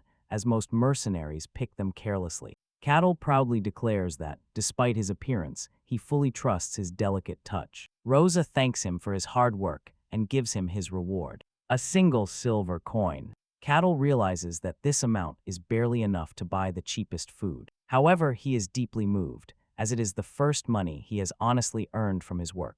He tells the astonished Rosa that he is very satisfied and asks if he can accept another mission. Immediately, Rosa feels confused, as she thinks it is impossible for him to be happy with such a meager reward. Cattle explains that he wants to work as much as possible, as long as the day hasn't ended yet. Rosa wonders why he seems so happy. She concludes that this new mercenary is also a weirdo. Time passes and Cattle chooses the warehouse cleaning mission for that day. Rosa observes that this is his third cleaning mission after gathering herbs, and she wonders, confused, if barbarians like to clean with hesitation. Rosa approves his request. Cattle arrives at the warehouse and announces that he has come to clean. The warehouse owner panics at the sight of a barbarian. The task of cleaning the warehouse and moving the goods was easy for him. His next task was sweeping the street. Although he found it difficult to control his strength at first, he completed the task without major problems. Someone was watching him from afar through a scope. The observer wonders why Cattle is acting this way, as he is aware that Cattle has, at a minimum, supernatural strength, a man whose power could affect an entire kingdom. The observer kept thinking, confused, that this barbarian, who is supposed to solve everything with strength, was doing menial jobs. The strangest thing is that he doesn't do them halfway, but takes them seriously, while the observer is completely perplexed. Cattle feels satisfaction and fulfillment from his simple job. Later, Cattle receives his pay. Rosa tells him that this is his reward for completing 15 missions, which is 15 silver coins. Cattle thanks her and tells her he will return the next day to begin his second day in civilization. Cattle walks through the city, enjoying the sights of daily life. He sees a building that turns out to be a library. When he enters, the librarian panics. He asks her if she minds if he reads some books, which only increases her terror. Cattle begins to read silently. The master swordsman observes him confused, wondering if the barbarians from the snowfield are more civilized than others. Cattle discovers in a history book that the Empire has won the war.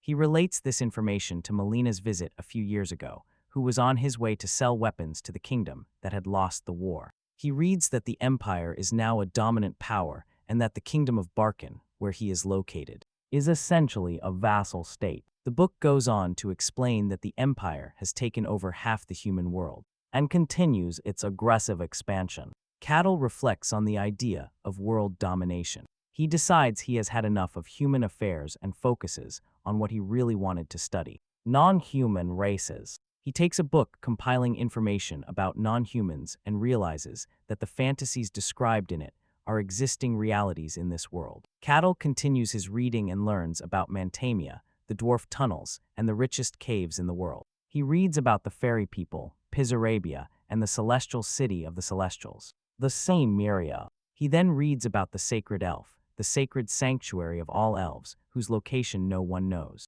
Cattle thinks that thanks to the information he obtained from the Elf Queen, he now has what it takes to enter this sanctuary. He is surprised to read that there are other places similar to the White Snow Field. The book describes demonic realms, places that do not allow the presence of humans, and are full of twisted and deformed beings. And it mentions that there are 5 particularly vast realms. These 5 realms are the Silent Forest, the Abyss, the Deep Sea, the Bottomless Pit, and the White Snow Field. The book states that terrifying beings called the Others inhabit these realms, but they cannot cross into the human world. Cattle marvels at the vastness of this world, as only the snow field was immense. He decides that is all he can learn here and prepares to leave.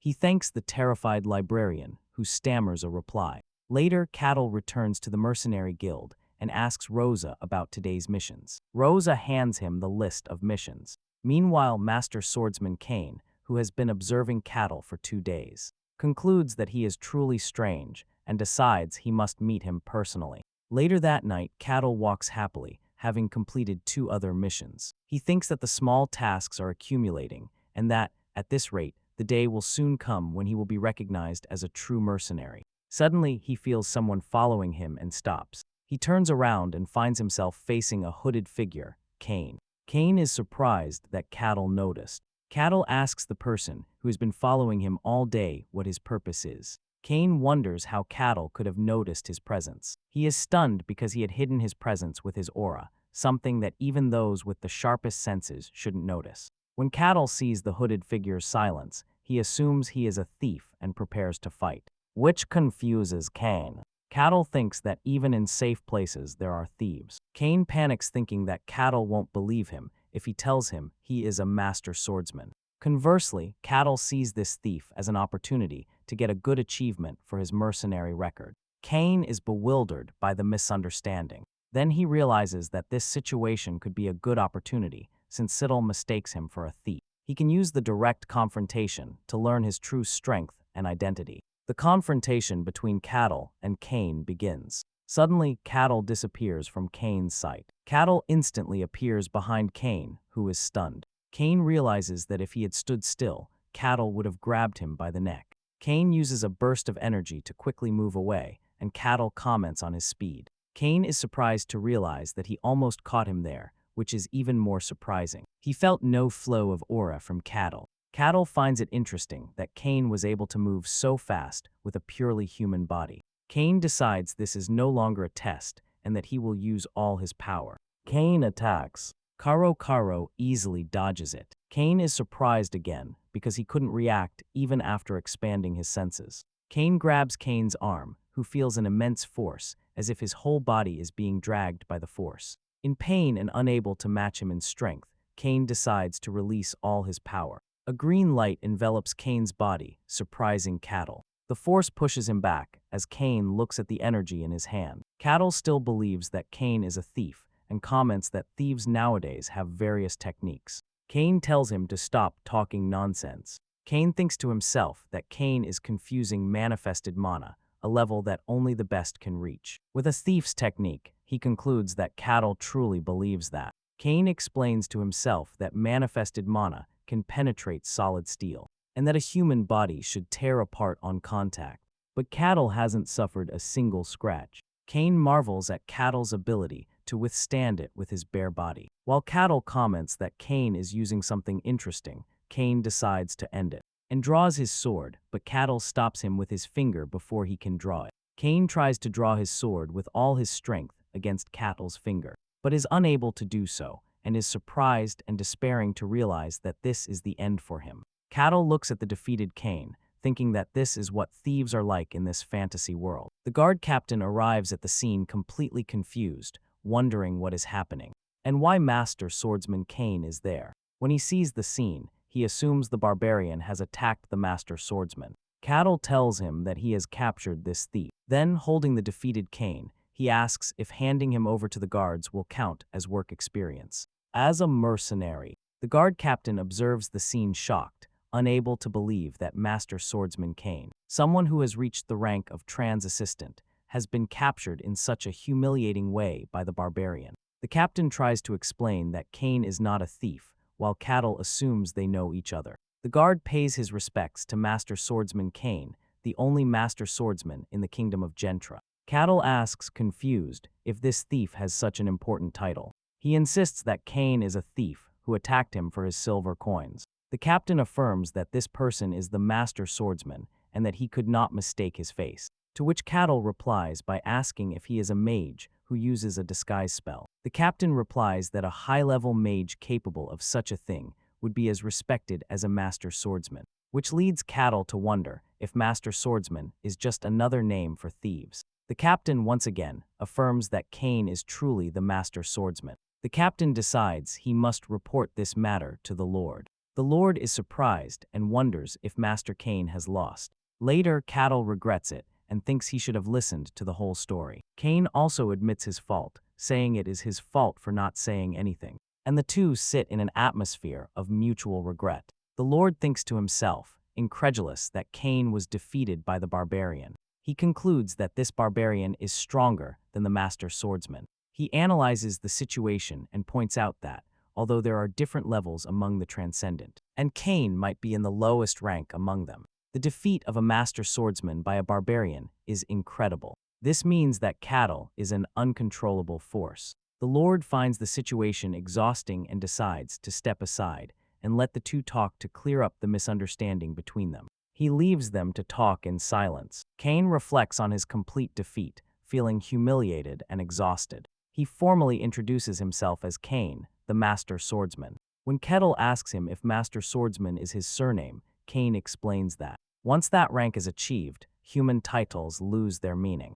Cattle understands and asks if the technique he used was a master swordsman technique. Kane displays his aura, and Cattle is impressed, declaring that now that he knows it is a master swordsman technique. He finds it marvelous. Kane explains that it is the manifestation of mysticism, also known as aura. Cattle realizes that the green energy he saw earlier was aura. He enthusiastically asks how it is used. Kane explains that mysticism must be controlled and manifested. Cattle asks if mysticism is like mana. Kane clarifies that mysticism is the mysterious energy itself. If used as mana, one becomes a mage, while handling it as aura is what makes someone a swordsman. After understanding that both mages and swordsmen use mysticism, Cattle timidly admits that he still lacks knowledge and asks Kane to teach him his technique. He insists that Kane teach him. Kane is surprised by the request and asks him why he is asking for guidance if he is the strongest.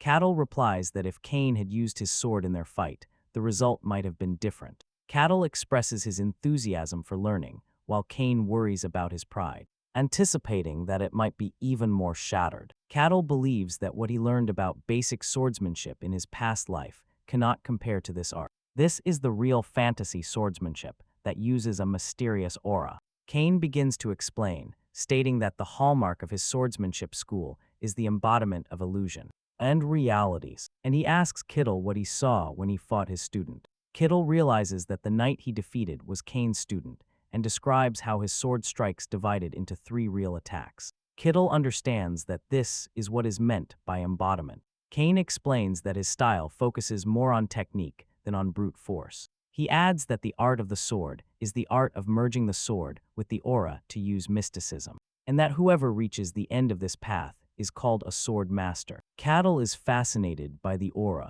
While Kane still cannot believe he is teaching a barbarian, Kane decides to show him directly instead of explaining. Kane demonstrates his technique by launching a powerful sword strike. Cattle observes that the sword strike has divided into 5 strikes. Kane explains that although many techniques use aura to create illusions, only his style makes those illusions real. When asked for his opinion on the skill, Cattle confidently replies that he believes he can do it too. Kane is surprised and says his words are nonsense. Kane believes he has dedicated his entire life to reaching this level, and that it is impossible for Cattle to imitate him just by seeing it once. Cattle says it is faster to just show him and grabs an axe. He adopts a stance and attacks, moving the axe at incredible speed. At first, Kane believes it is only fast movements based on brute force, but the attack leaves 5 real marks on the wall, mimicking the effect of Kane's technique. Smoke rises from Cattle's axe, and then he asks Kane for his opinion. Kane admits to himself that the effect was similar to his technique, although it was only achieved through speed and immense power. Kane argues that what Cattle did was just a fast strike without technique, and that real swordsmanship is for real combat. Cattle retorts by asking if the similar result is not enough. Kane feels frustrated because he knows Cattle is not wrong.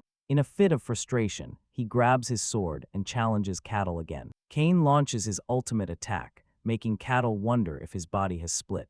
Kane explains that this is the body separation technique achieved by controlling the aura to its maximum limits. He challenges Cattle to imitate this technique. Cattle responds with his own attack, using his axe in a whirlwind of pure physical strength, which completely surpasses Kane's technique. After Cattle's attack destroys the arena, he asks Kane for his opinion. Kane collapses to his knees, completely desperate. He is devastated, crying because his swordsmanship and everything he has built throughout his life have lost all meaning. And this situation seems incredible to him. Cattle points out that Kane is more mentally fragile than he thought. Cattle approaches the defeated Kane and praises his swordsmanship, downplaying his own ability by saying he was just swinging his axe very fast, and that this is not true swordsmanship. Kane realizes that Cattle is right and admits that Cattle's technique was real, and not just a deceptive image, and that he himself could never reach that level of mysticism. Kane begins to compose himself, convincing himself that his swordsmanship is still very valuable because he is the only one who can embody illusion and realities. He enthusiastically declares that his swordsmanship is flawless and that the barbarian is simply crazy. He shouts that someone who moves fast enough to create a real illusion without aura is beyond human limits. Seeing this emotional outburst, Cattle asks Cain if he can teach him the true meaning of the technique. Cain apologizes for his outburst, and Cattle replies that he understands. Cain begins his lesson, explaining that to use the true technique, one must first learn to control the aura. But to do that, one must first understand mysticism. He explains that no mage, sorcerer, swordsman can reach a high level without understanding mysticism, and that believers in gods are the only ones who can evade this. Cattle asks if divine power is something separate. Cain confirms it and explains that miracles are granted directly by the gods and are not tied to personal abilities. Cattle says he understands. Cain defines mysticism as the mysterious power within oneself, and that its use is what determines everything. He explains that to use aura, acquire mana, or control spirits, one must first understand this mysticism. He mentions that there are 5 stages of mysticism,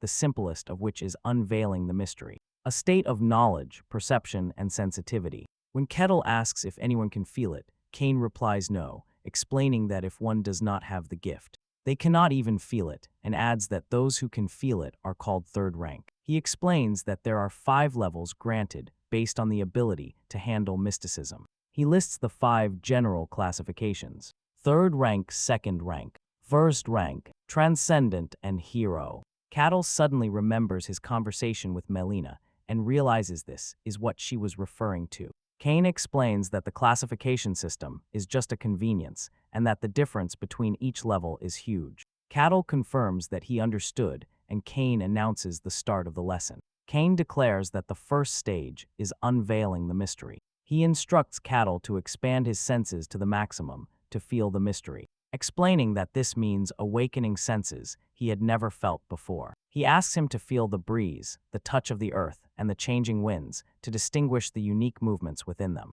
Cattle contemplates following the instructions, but opens his eyes and says he feels nothing. Cain is surprised and admits he thought someone as strong as Cattle would feel it easily. He explains that physically strong people usually have a better chance of perceiving the mystery, but he assumes Cattle might be an exception. He wonders if it has to do with the peculiarity of the white snow field. Cattle replies that he doesn't know, and that no one he knows in the snow field has ever felt the mystery. Cain decides to try another method, transferring power directly to Cattle to guide him. Cattle asks him if he will transfer his aura to him. Cain confirms it is similar and urges him to prepare. Cain places his hand on Cattle and tells him to relax his body and focus his senses inward to feel the flowing power. But Cain is surprised, wondering what kind of body this is and if it is truly human. He thinks Cattle's body feels like solid rock due to the density of his muscles. When Cattle notices his hesitation,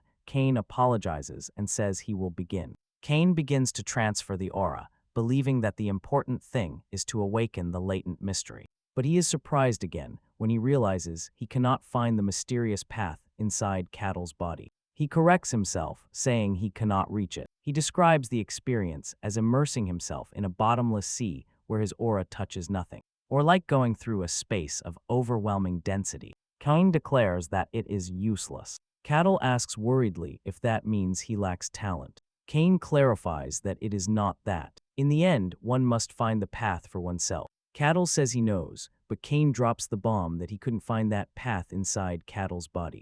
Cattle asks shocked if that means he cannot feel the mystery at all. But Cain denies it and explains that he couldn't even confirm whether the path existed or not. He explains that Cattle's body is strange and so deep and heavy that the aura could not adequately reach inside. Cain believes it is the first time he has seen something like this, that Cattle's pure physical strength prevents the aura. Cattle feels frustrated and wonders if not even a master swordsman can help him. Cain admits it is difficult to say for sure because he couldn't confirm anything. He concludes that he cannot even say if the path of mystery exists within Cattle, and suggests he visit other master swordsmen more skilled in handling aura, or perhaps visit the magic tower for answers. Cain apologizes to Cattle. Cattle says it's fine and that for now it's enough. Admitting that there is still a possibility he will learn, he thanks him and says he has learned a lot from this encounter. Cain thinks that all the barbarians he has met so far have been savages, constantly raiding and desiring only drink and violence.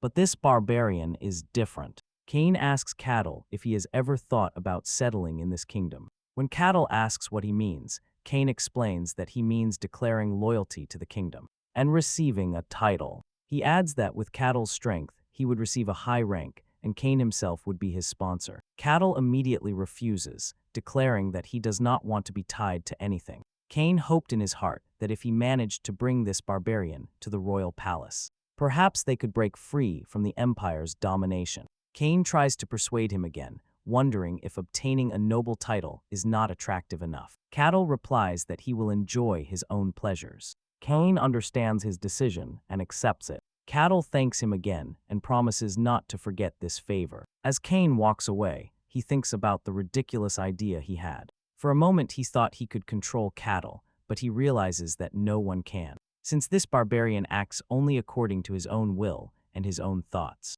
He concludes that Cattle might be more troublesome than other barbarians because he is unpredictable. Later, Cain and Lord Barkin discuss the matter. Cain sighs, wondering what the Emperor is thinking with his desire to conquer the demonic kingdoms. The Lord realizes that the Emperor desires this conquest and asks him if he is serious, pointing out that scouts are dying in vain under the pretext of reconnaissance. Cain confirms his seriousness, speculating that the Emperor might believe he is the reincarnation of the ancient Emperor. The Lord says this is a matter for the future, as they have not yet conquered all human lands. The Lord concludes that the invasion will happen someday. Cain confirms this, adding that the summons could arrive at any time, since their region is also imperial territory. Cain laments that the world is already strange enough, and now the Emperor is also half crazy. The Lord wonders if some rumors are true. Cain confirms that the rumors are true and declares that the demons have begun to move.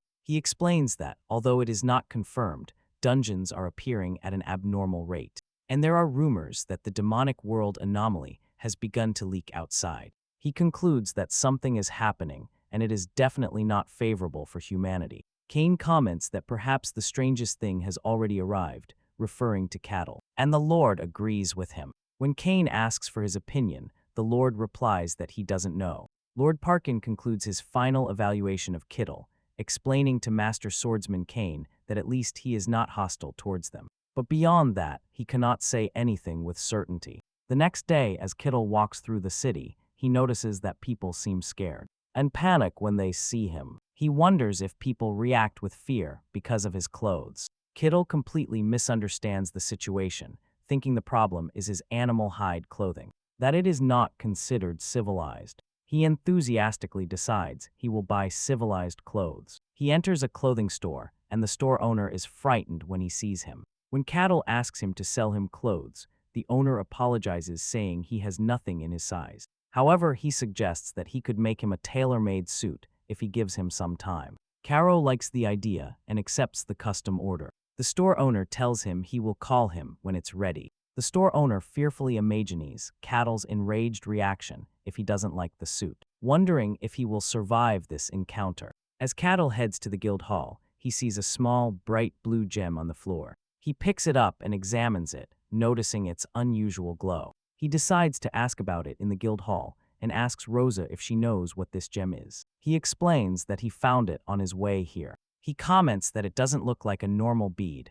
and Rosa agrees to take a look. She examines it and observes that it doesn't look like a gem and that it is polished or handmade. She notes that it has no name but seems very valuable. As she examines it, there is a flash of light and she enters a trance-like state. Cattle snaps his fingers to get her attention and asks if she is okay. Rosa wakes up confused, and Cattle tells her that it seemed like her mind was drawn to the gem, but then dismisses it. Rosa feels the gem radiating a strange and hard-to-identify energy and suggests having it appraised. Cattle politely declines the offer, saying he prefers to find out for himself, since that is part of the fun. He changes the subject and asks about today's missions. Rosa hands him the mission list, full of simple tasks. Cattle takes the slate to view the missions. Later, after another day of work, Cattle rests satisfied with his fulfilling day. He re-examines the mysterious gem, wondering about its true nature and function, and recalls how it affected Rosa. Suddenly, he hears a voice emanating from the mysterious gem, telling him to come closer. The voice resonates in his head, and he wonders if it is asking him to go somewhere. He finds it amusing that the bead is showing him a map in his mind, and wonders if it is some kind of mind control magic. After thinking for a moment, he decides to go. As he heads there, he tells the insistent voice to shut up, assuring it that he is going. He follows the mental map to a dark and hidden place and wonders if that is the spot. A magical entrance appears before him. Kittle enters and announces his arrival, asking who called him. A sinister voice points out that another sacrifice has entered, and that, this time, a stupid barbarian will be a good offering. An immortal sorcerer, a lick, declares that his resurrection ritual will begin. The narration reveals the history of liches.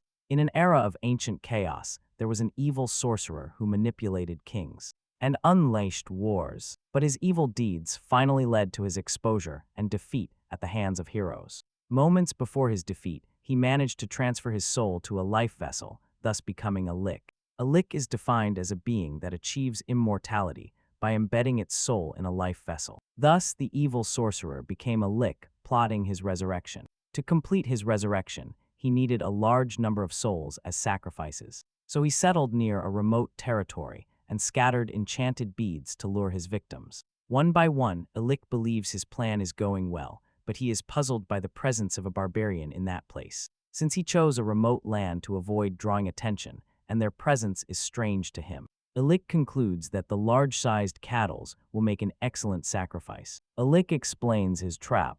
He enchanted the beads to attract only those who ignore mysticism. Therefore, he assumes that Quittle is just a common barbarian who ignores mysticism, and that the fact that he is unaffected by magic is just an illusion. The Lick addresses Kittle and asks him to become the cornerstone of his glorious resurrection. The scene returns to Kittle, who arrives at huge, sinister gates. When he enters, he finds Lick sitting on a throne. Cattle is overjoyed to realize he is seeing a real Lick, one of the classic villains of fantasy worlds. The Lick is surprised and asks Cattle how it is that the bead's magic did not affect him. Seeing the remains of other victims, Cattle understands that this is how a Lick attracted people. A Lick is confused because he cannot sense any mysticism in Cattle and concludes that he is just a common barbarian. And current.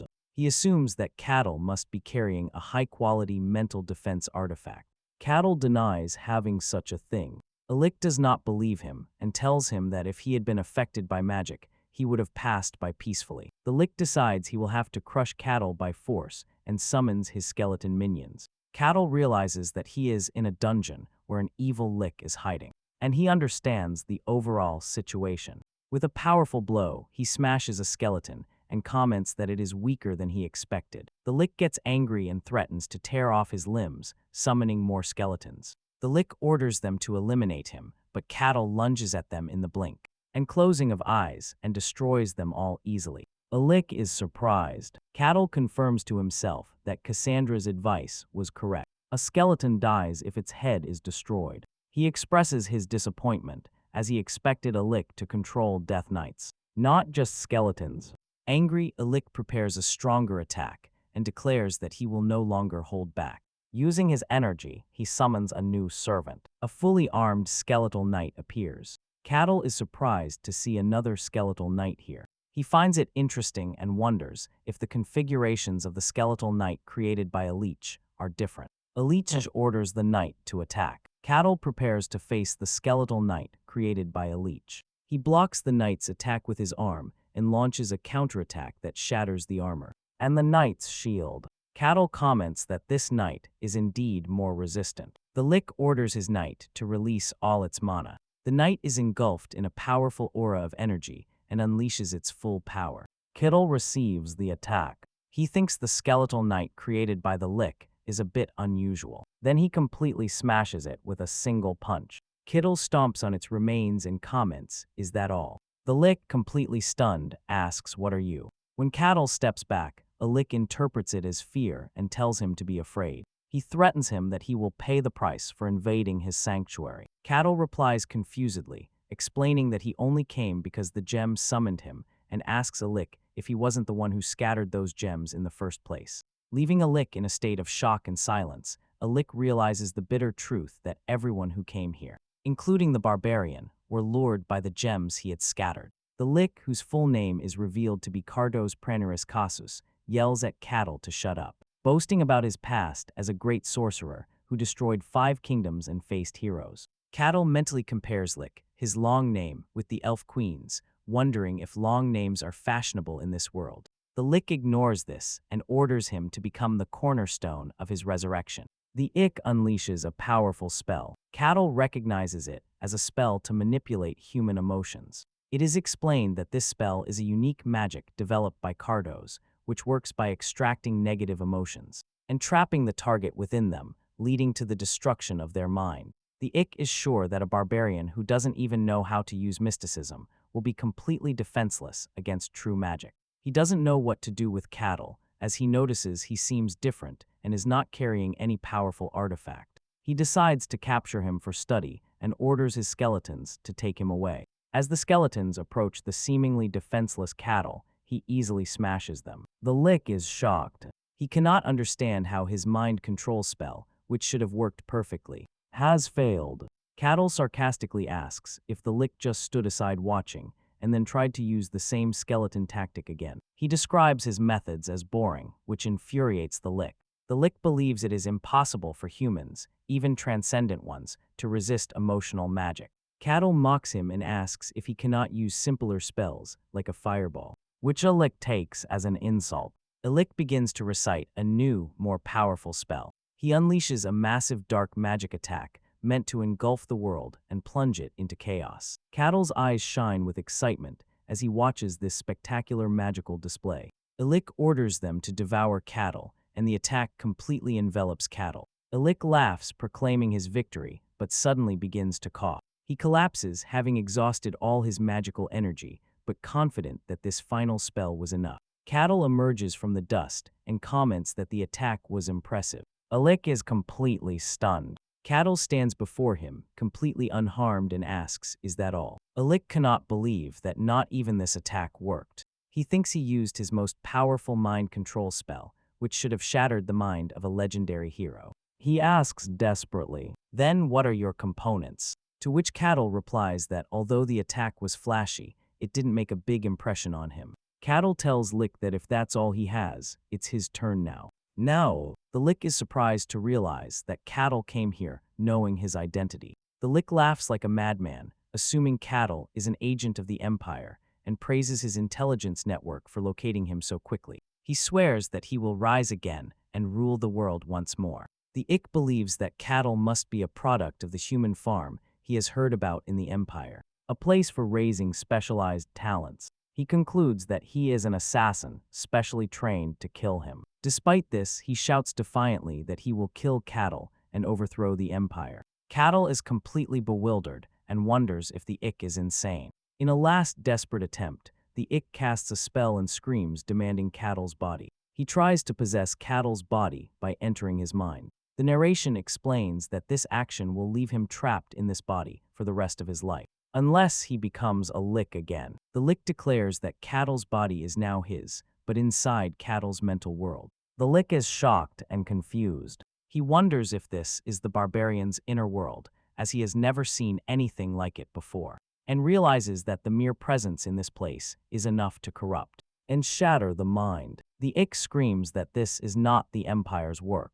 His mind begins to collapse. Outside, Kettle is completely confused. He thinks the Ick was muttering some words and suddenly collapsed. He is disappointed. While the Ick was dark, it was impressive. That was all, and he was looking forward to seeing his magic. He concludes that the liches of this world are not that strong.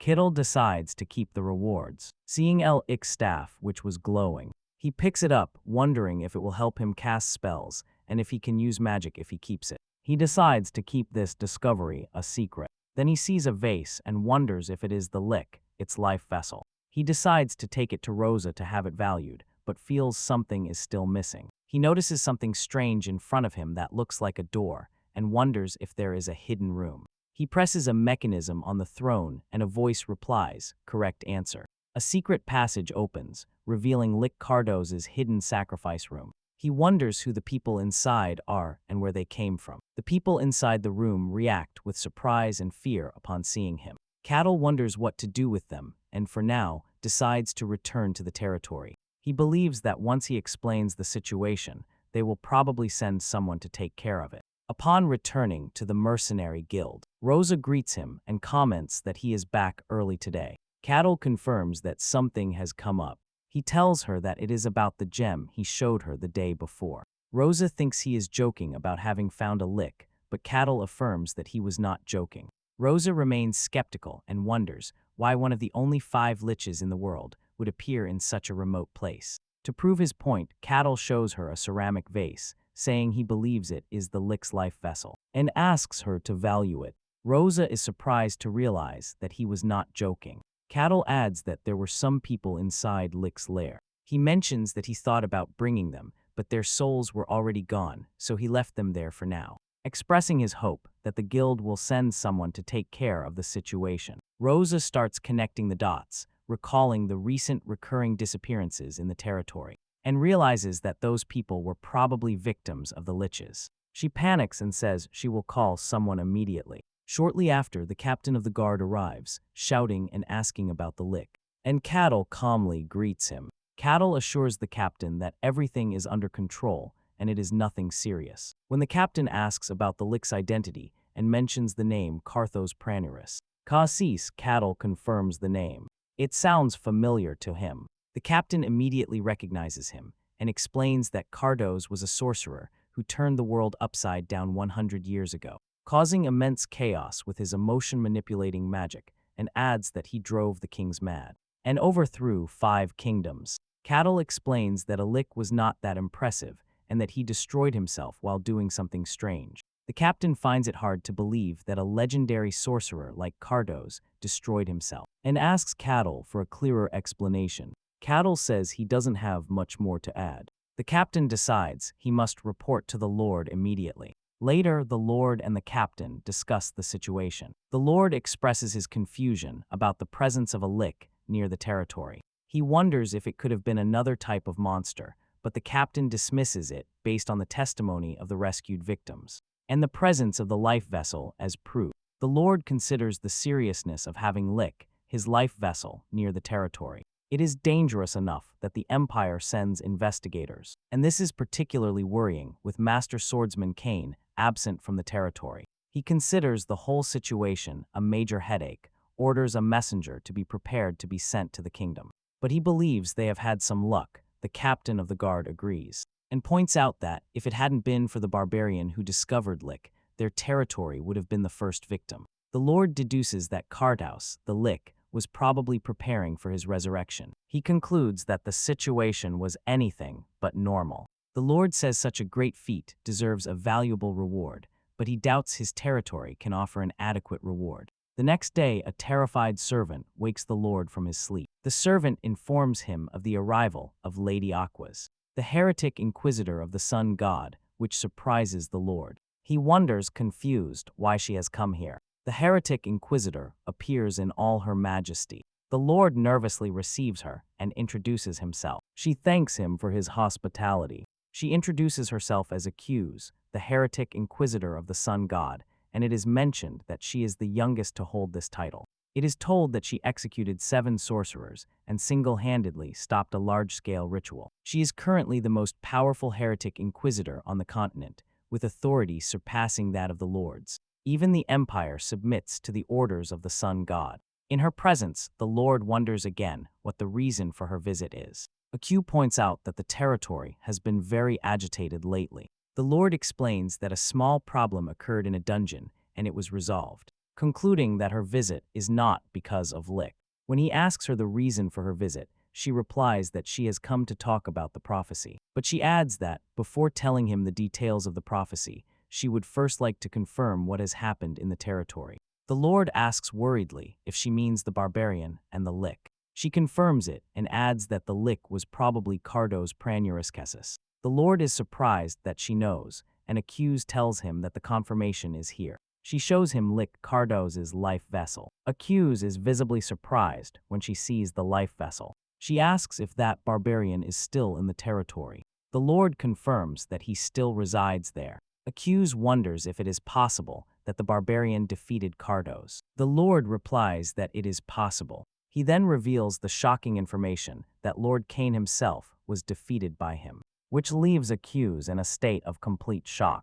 X deduces that a new powerful figure has appeared and asks about this barbarian's tribe. Lord Barkin tells her that he claims to be from the White Snow Field. X is surprised and wonders how something from the demon realm can appear in the outside world. She thinks this barbarian might be the reason she has come here. She asks to meet the barbarian in person. Meanwhile, Cattle contemplates the lich, its staff, which he believes is a tool to support magic, and decides that he will ask the mages about it later. Then he realizes it's time to do something. The captain of the guard arrives and informs him that the heretic inquisitor of the sun god has requested a meeting with him at the church. The captain asks him to show due respect, and Cattle reassures him. Cattle meets the captain in front of the church, who looks nervous. Then Cattle announces that they will leave. Cattle reflects on the existence of gods in this world and how sometimes they grant their power directly or descend themselves. He thinks the church is a gathering place for those who serve the gods.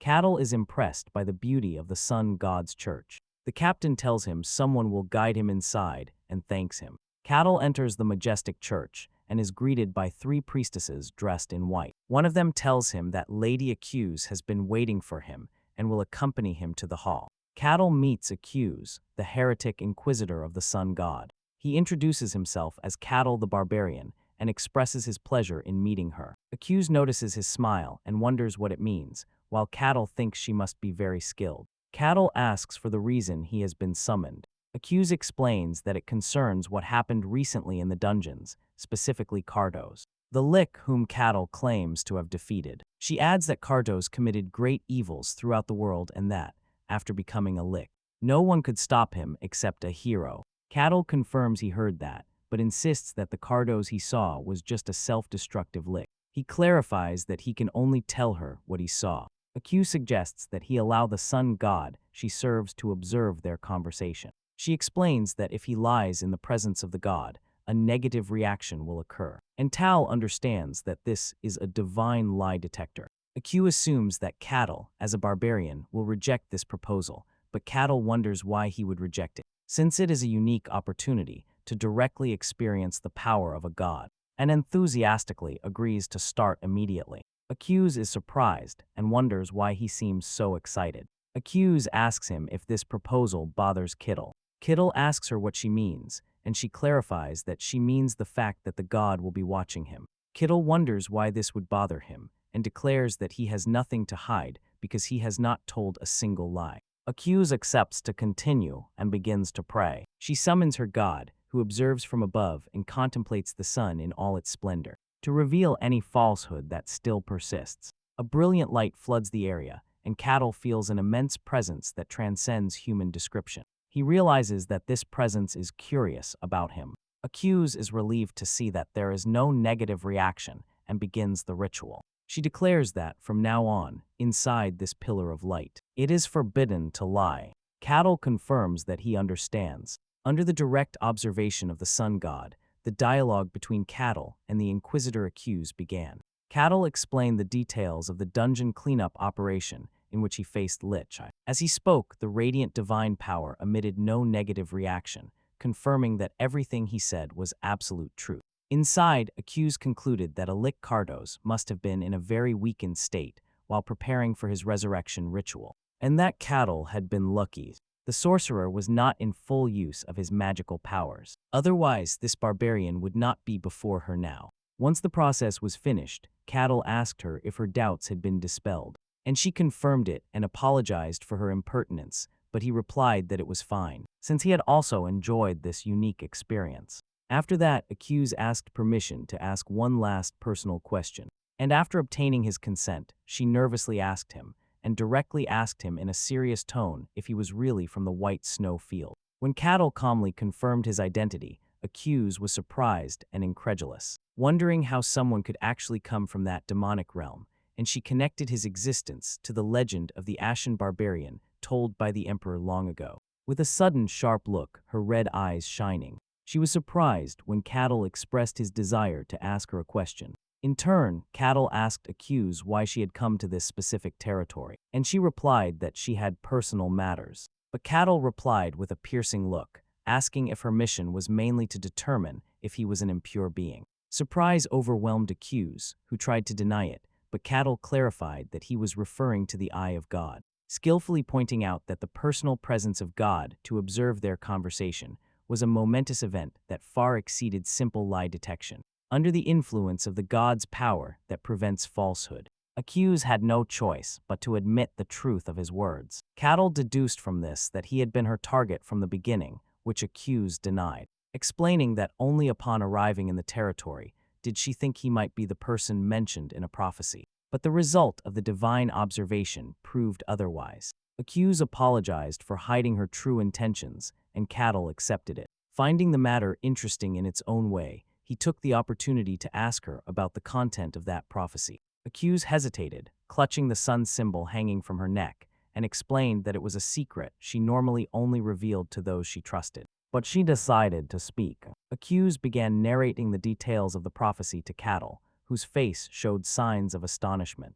After a while, Accuse became lost in thought next to the large window of the church, until the sound of footsteps interrupted the moment, and she turned to see who it was. It was Lord Barkin. He noticed the concern on Accuse's face. She told him that she had met someone, but that encounter had only tangled her thoughts further. The Lord asked her who that person was. Aquas confirmed with certainty that Cattle was indeed a barbarian from the white snow field. The Lord asked her with astonishment if that was true, and she replied yes, adding that if this news spread, it would cause unrest throughout the world. The Lord regrets that what he hoped was just a rumor turned out to be undeniable truth. The Lord expresses his concern, pointing out that many, including the Emperor, wished to explore the snowy field, and that the world would plunge into chaos if the Emperor decided to act on this news. Accuse assures him there is no need to worry, explaining that her organization will take care of the Cardos Liches, and that they intend to keep the existence of the barbarians a secret, which greatly relieves the Lord. He then asks her if all barbarians in the snow field are as strong as Cattle, to which she replies in the negative, reasoning that if they were all like him, they would have already left the snow field and conquered the world. The Lord agrees with her and adds that the barbarians scattered around the world, despite their immense physical strength, are characterized by their stupidity, which is a natural flaw in them. But he worries about the severe consequences if these physically dominant beings also acquire intelligence. Accuse tells him that she heard Cattle possesses both strength and intelligence, and adds that she also heard that the current barbarian king is different from his predecessors. Accuse replies that she met him once, and that he was indeed different from common barbarians. The Lord comments that an encounter between these two could be interesting, but Accuse strongly rejects the idea. The Lord is surprised by this, and Accuse continues to explain that the relationship between barbarians and followers of the gods is not good at all, and that their growing power is not something to be taken lightly. The Lord changes the subject and asks her about the content of the prophecy that necessitated a private meeting between her and Cattle. She explains that she needed to confirm something, and when the Lord asks what it was, she replies that she wanted to know if Cattle was purely human or just another being pretending to be human. The Lord is surprised and asks her what the prophecy exactly said. Aqua stands in front of the large window, preparing to reveal its content. And when she does, the Lord seems completely stunned, muttering words of disbelief. Later, the Lord summons Kittle again. Kittle tells him that, thanks to him, his affairs are going well in the territory, and then asks why he summoned him. The Lord explains that he has something to tell him as the ruler of the territory. Although Cattle shows disinterest, the Lord continues by announcing that he has prepared a reward for Cattle in gratitude for saving the territory. The Lord orders the reward to be brought, and surprise is reflected on Cattle's face. When one of the guards places the reward before him, it was a small leather pouch. Lord Barkin explains that it is not just any pouch and asks him to examine it himself. Cattle holds the pouch, sensing its special nature, and the Lord encourages him to check what is inside, revealing to him that it is a bag-type artifact. He tells him that he can store many items inside it, as many as its size allows, and that the internal space is approximately equivalent to the size of the reception hall they are in. Cattle is surprised to realize that this is the first time he has seen a real artifact, a tool created through magic. The Lord adds that he can put any object he desires inside, even if it is larger than the opening of the bag. Cattle decides to test it immediately with enthusiasm, using his large axe, while holding the axe over the small opening. doubting that it could fit. The axe is completely absorbed into the bag in an instant, to his astonishment. The Lord explains that to retrieve any item, he only has to put his hand inside. And imagine that object. Cattle follows the instructions and manages to pull out the axe, again expressing how incredible it is. The Lord tells him that this is his gift for saving the territory and hopes he likes it. To which Cattle enthusiastically replies that he loves it and will certainly make good use of it. The Lord is satisfied with Cattle's reaction and considers the matter settled. But he thinks to himself that the prophecy matter is still pending, wondering what is happening in his remote territory. He remembers the swordsman master's words when he told him that things from the demon realm were starting to appear and spread throughout the world, and that something important was happening. The Lord connects this to the prophecy. He remembers when Aqua told him its content, that a great evil would descend upon this very territory, and from there would spread throughout the world. It turns out that in Barkan's territory, which is connected by a network of villages, communication with one of these villages was suddenly lost. At first, little importance was given to the matter, but when people from a neighboring village were sent to investigate, they never returned. After that, the Lord sent his official guards, but they also disappeared. Only then did the Lord realize that something dangerous was happening. Later, at the mercenary guild, Cattle asks Rosa about today's missions, and she informs him of an urgent request from the Lord. Cattle asks about the nature of the request, and she explains that the mission is to investigate the village that has lost contact, and that all he has to do is go there and confirm the situation, pointing out that the pay is very high for a seemingly simple task. Carol likes the mission and decides to accept it immediately. Rosa smiles and replies that this was to be expected. At the mission's mercenary gathering point, the priestess there is surprised by Cattle's arrival and calls him by name in astonishment. Cattle appears in his new custom-made clothes, and Jazz immediately notices his different attire. He explains that his old clothes from the snowy fields had worn out, and that he himself had requested this new design. He comments that the design is unique and impressive. She asks him if he has also accepted this mission, and he confirms it, adding that he could not refuse such an interesting job. Jazz thinks to herself how unusual he is. Then she asks him why he is alone, and if his other two companions, Alexandro and Khan, are not participating in the mission. Aya assumes that they probably declined the mission.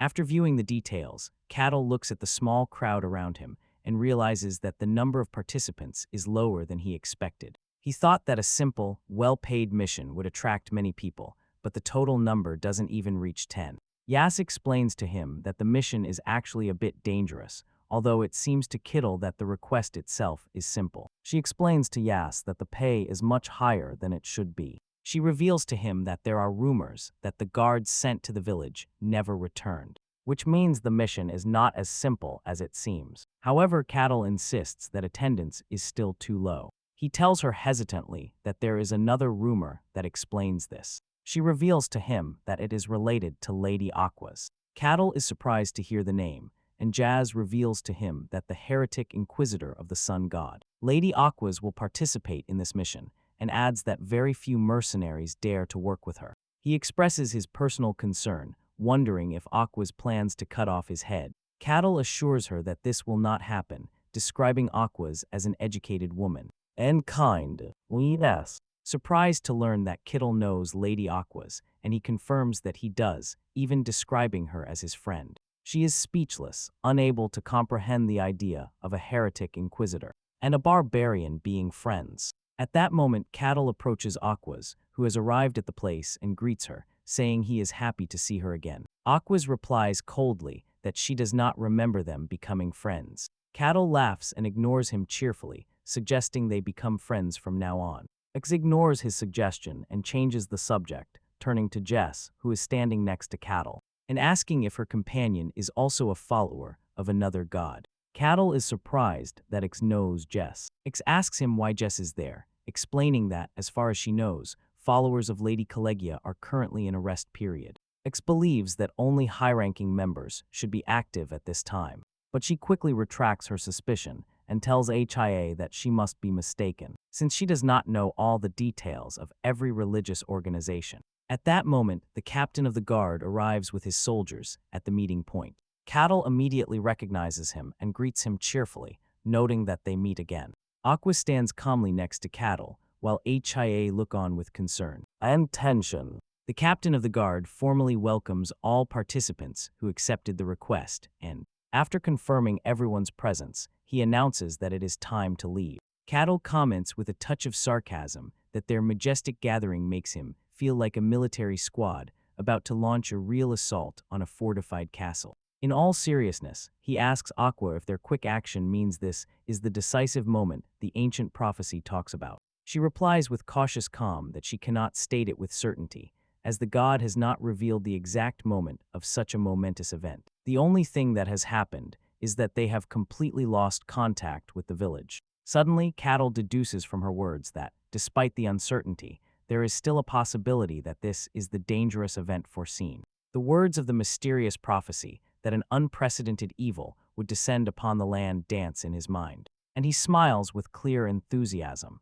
as the idea of facing the great evil seems to greatly awaken his interest and curiosity. After a period of cautious walking, the team finally reaches the entrance of the lost village, which is shrouded in suspicious silence. The captain of the guard asks Aquis about her spiritual feeling regarding the place, and she replies with concern that she does not perceive any living presence, as if the village were devoid of souls. The captain assumes that the inhabitants might have simply fled out of fear of something, and orders his men to scatter and thoroughly search for any clue that might reveal the secret of this disappearance. The mercenaries, Cattle, and Ayaz accept without hesitation and begin to disperse through the silent alleys of the village. The captain thinks the village is very small, able to accommodate no more than 100 people, and that it is logically impossible for everyone to suddenly disappear without a trace. He is completely convinced that they will find some clue, no matter how small, and orders an exhaustive search to begin immediately.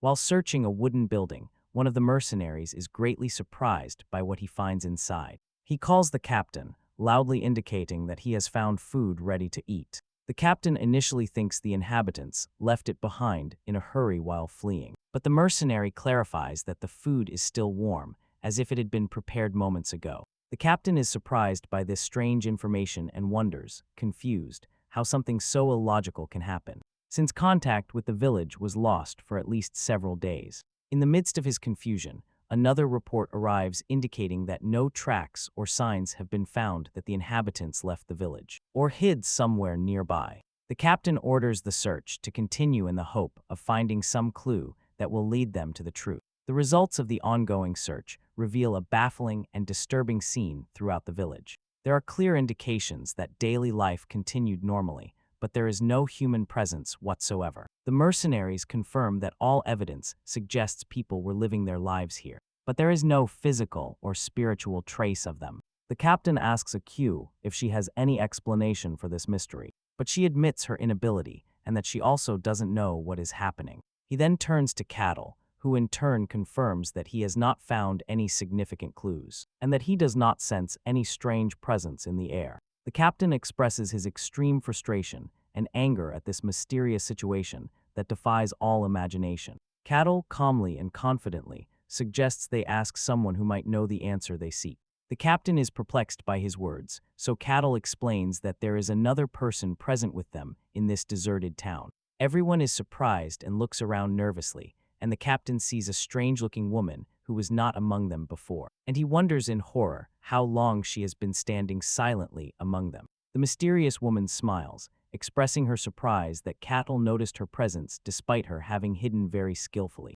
Cattle simply replies that it is natural to notice the sudden appearance of a stranger in a place like this. But the woman tells him that people usually do not notice she is there until she wants them to. The mysterious woman mocks the tense group, sarcastically pointing out that not even the powerful inquisitor of the sun god was able to detect her hidden presence. She looks at Cattle and thinks that he does not seem to have awakened any of the deep mystical secrets. Cattle brazenly asks her about her true identity, but she completely ignores his question and considers him merely an unexpected gain in her plans. The captain of the guard senses the imminent danger emanating from her and shouts at everyone to retreat immediately and move away from her. The captain realizes with surprise and horror that Aq despite being the most powerful inquisitor among them, also failed to sense this woman's presence as if she were a ghost. In a moment of terror, the captain reaches two possible conclusions, with no third option. Either this woman is not an evil or demonic being at all,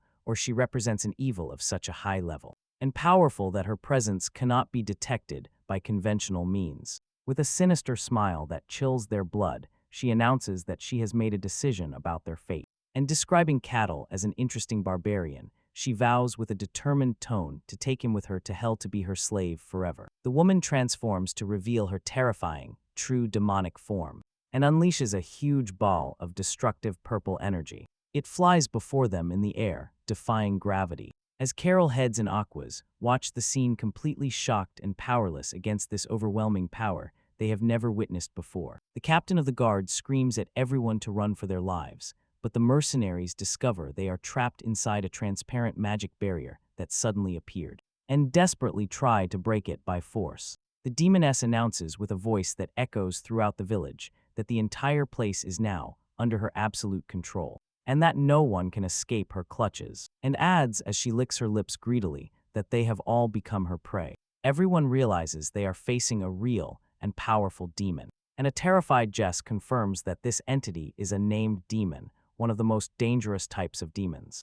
She begins to pray fervently to her god to save her and free her from this nightmare. Cattle places his hand on her head to calm her down and tells her in a calm voice to calm down, that he is by her side and will not abandon her. Cattle asks her what it means for a demon to have a name and what distinguishes it from others. There explains in a trembling voice that most entities called demons are just weak fragments of evil and magic and are not truly powerful. But she clarifies that there are true and original demons, beings born in the depths of darkness who choose their own names, and that the weakest named demon possesses enough power to destabilize an entire kingdom and plunge it into chaos. Cattle understands that this demon before them is one of those formidable powers not to be underestimated.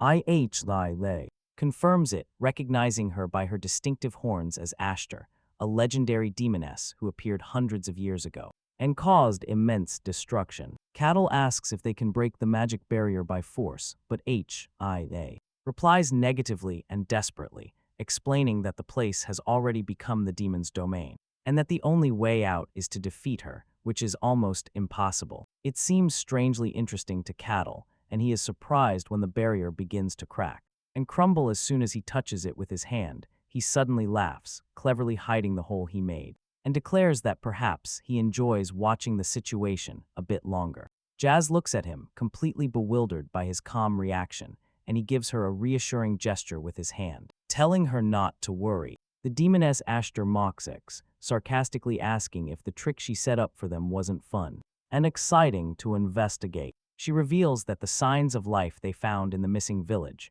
where it seemed people were present, were nothing more than an illusion and an elaborate demonic trick. Her goal was to manipulate humans and lure them into her trap. X looks at her with intense disgust and describes her game as vile and despicable. X believes that summoning a named demon to the physical world requires a massive sacrifice of souls, and that the inhabitants of an entire village are barely enough as an offering for such a powerful entity. Furthermore, turning an entire territory into a demonic domain without anyone noticing is more than impossible. X wonders confusedly how this demon managed to descend into this world and infiltrate it undetected by the forces of good, to which Ashtar sarcastically replies that, of course, she will not reveal her secret to her. X angrily shouts at her, describing her as a vile evil that has come to profane this sacred land. Ashtar laughs heartily and insults X by calling her the obedient bitch of the gods, and sarcastically asks if her powerful god can save her from this situation. She then seriously tells her to listen carefully to what she is about to say, explaining that deep cracks have begun to form in the fabric of this world, and that it no longer belongs only to humans and gods, as they believe. It is narrated that long ago, the gods and humans engaged in a fierce war against the forces of evil, and the conflict ended with their crushing victory, with evil defeated and banished from the world to deep dimensions. Ashtar proudly declares that she is the demoness of gravity, and that she has been eagerly awaiting this day in hell, vowing to erase the shame of past defeat and cover the entire world with evil and darkness. Ix haughtily replies that this world will remain the exclusive property of the gods and humans, and orders the disgusting creature to immediately return to where she came from. Ix begins a sacred ritual invoking her god to descend upon her. With his power, a huge column of brilliant golden light envelops her, and she begins to transform into a divine warrior. While Caro thinks to himself, just as expected, that enemies in these stories never attack during transformation scenes, Ix finally appears clad in golden, divine armor radiating power and light. Aster finds this transformation interesting and amusing and summons a huge and elegant crystal scythe, declaring she is ready to fight. Ix calls the arrogant and overconfident demoness and charges towards her at high speed to attack. The two collide in a violent and powerful collision, causing a huge energy explosion that shakes the ground beneath their feet.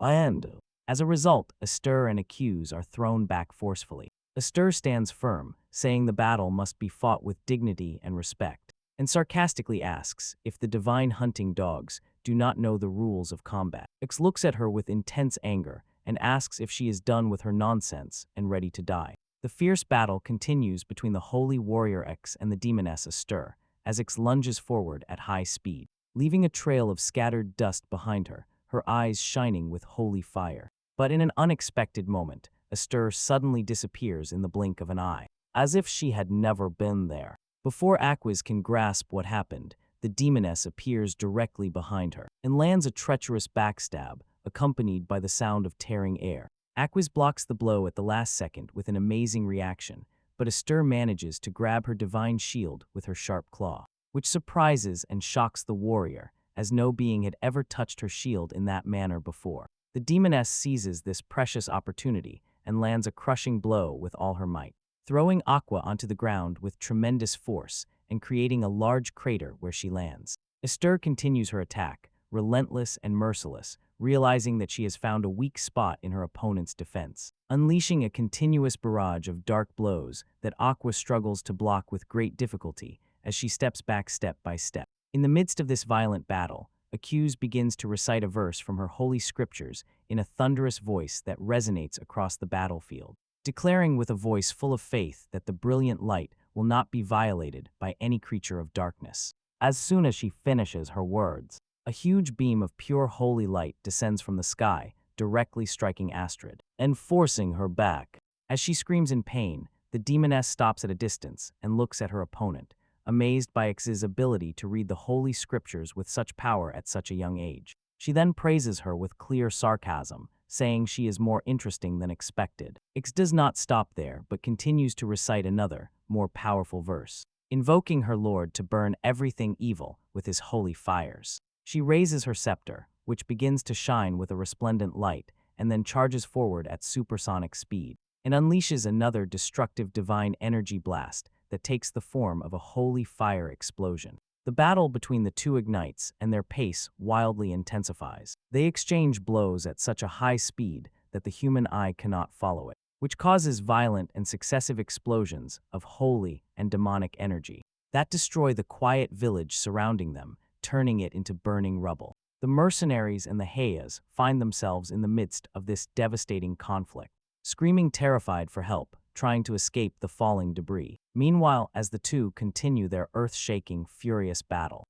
Cattle stands on the sidelines with his hands in his pockets, watching the magnificent battle with great admiration, and a smile on his face, commenting how exciting it is, as if it were an entertainment show. Ize runs towards him desperately and clings tightly to his arm, pleading with him with tears in her eyes to help Lady Aguas, who is fighting for them. Kittle replies calmly and coldly that he might be able to help, but wonders why he should interfere. Leaving her speechless and surprised by his response, he explains that he doesn't want to spoil such a good and entertaining fight, as it is rare to see a battle of this level. And although he also wants to fight a demon for now, he prefers to enjoy watching this exciting fight to the end. She is horrified by his selfish attitude and thinks this man is not normal and that there is something wrong with his way of thinking. The fierce battle continues between the two opposing forces as sparks of energy fly everywhere. Esther admits to herself that Aix is a stubborn and strong opponent, as expected of the dogs of the gods, but she feels that she is superior to her in terms of raw power and combat experience. However, she realizes that the confrontation itself does not favor her in the long run, since in this world demonic beings cannot directly challenge gods for long, and she sees herself slowly backing down from X's pure divine power, which grows stronger every moment. Esther realizes that if the battle continues like this, it will drag on for a long time, and it might end up working against her. She decides to resort to a more cunning method that guarantees her a quick victory. She begins to move at high speed with a malicious and cunning smile on her face, and suddenly changes direction and heads towards the defenseless mercenaries watching the fight in fear, which surprises Aquas as she realizes the demoness's new target, so she moves quickly and protects them with her body and shield. Esther continues to launch a dark energy attack to pressure Aquas's shield and weaken it, while extreme terror appears on the faces of the mercenaries, scared about what might happen to them if the shield breaks. Aquas becomes enraged at this treacherous and cowardly attack and calls Esther a disgusting thing that has no honor. Esther laughs sarcastically and contemptuously, asking if Accuse really expected a demon like her to fight with justice and the honor of knights. At the height of her anger, Accuse begins to recite a verse from her most sacred scriptures, a verse she only uses in extreme situations, announcing the birth of the brilliant golden essence that represents the highest degree of sacred power. A powerful and radiant golden aura explodes around her, and with it, she creates a sacred dome-shaped sanctuary of light. She then orders everyone to quickly enter. The surviving mercenaries rush into the protective barrier, thanking Accuse for saving their lives from certain death. Esther laughs maliciously, questioning whether it is right to consume such precious and rare holy scriptures to protect a few weak humans. Accuse angrily orders her to shut up, and the demoness smiles, commenting that this is the response of an angry holy warrior. The two rush towards each other, preparing for the continuation of the decisive confrontation.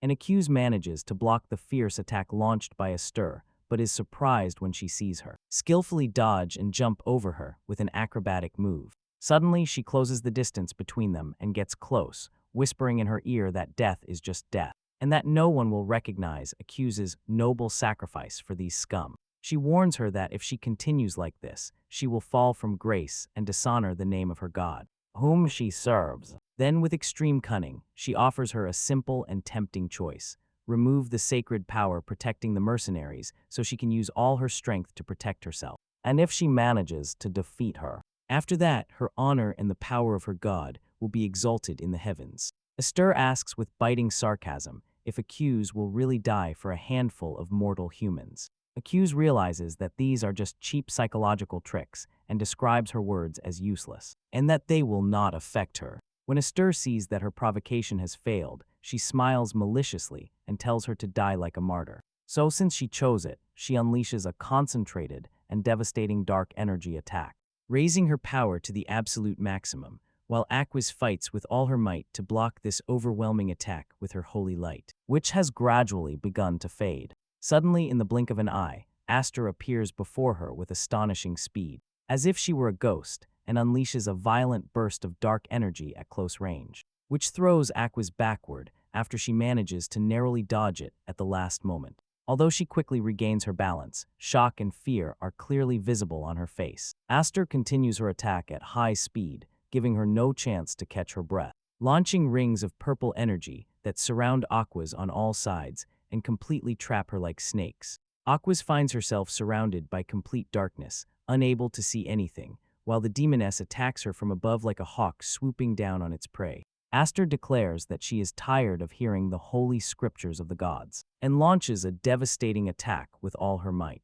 Under the weight of the violent attack, Aku coughs up blood and is thrown to the ground with extreme force. At the last moment, she grabs her shield and blocks a fatal stab that was about to pierce her heart. However, Aster continues to brutally attack her while she is defenseless on the ground. The demoness gathers a huge amount of dark energy in her hand in the form of a black sphere, and crushes Accuse with it after throwing it directly at her, creating a violent explosion that shatters the golden barrier protecting the mercenaries. One of the mercenaries screams in despair, realizing that they will all die now that their protection is gone. Esther smiles maliciously and announces that she will eat them for dessert after the main course. But she decides to start with Accuse first, and wonders what the noble dog of the gods will taste like as she opens her mouth full of sharp, and terrifying fangs. The moment Astur was about to pounce, Cattle's hand suddenly appears and forcefully stops her jaw before it can close on Accuse, and he,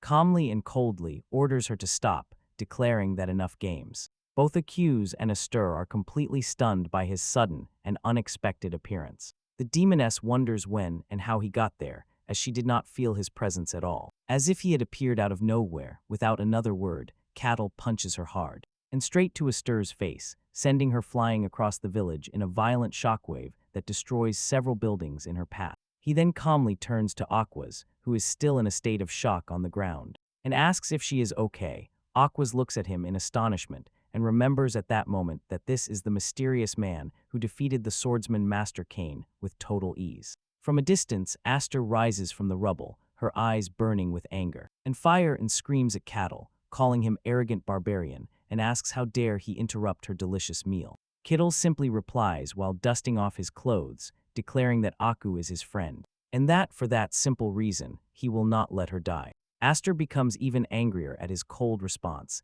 and tells him that she planned to keep him alive to be her new toy after finishing the rest. But he replies with amusement and a teasing smile that he has no intention of being anyone's toy. The demoness replies with a malicious smile, saying that he will then die here. And summons her weapon, which takes the form of a huge demonic scythe. Accuse tries to get up with difficulty and asks him to retreat and flee immediately. He tells her that despite his normal appearance, he is strong enough to face her. But she warns him with concern that he cannot defeat a demon with physical strength alone. She insists that she is strong enough to fight, despite her poor condition, and tries to get to her feet. Accuse explains that only divine power is capable of expelling demons from this world and purifying them. She adds that this is a cosmic law that has existed since the beginning of time, and that since they are now in the demon's domain, there is no hope for a miracle to save him. Cattle seriously reflects on her words for a moment, then notices her weak condition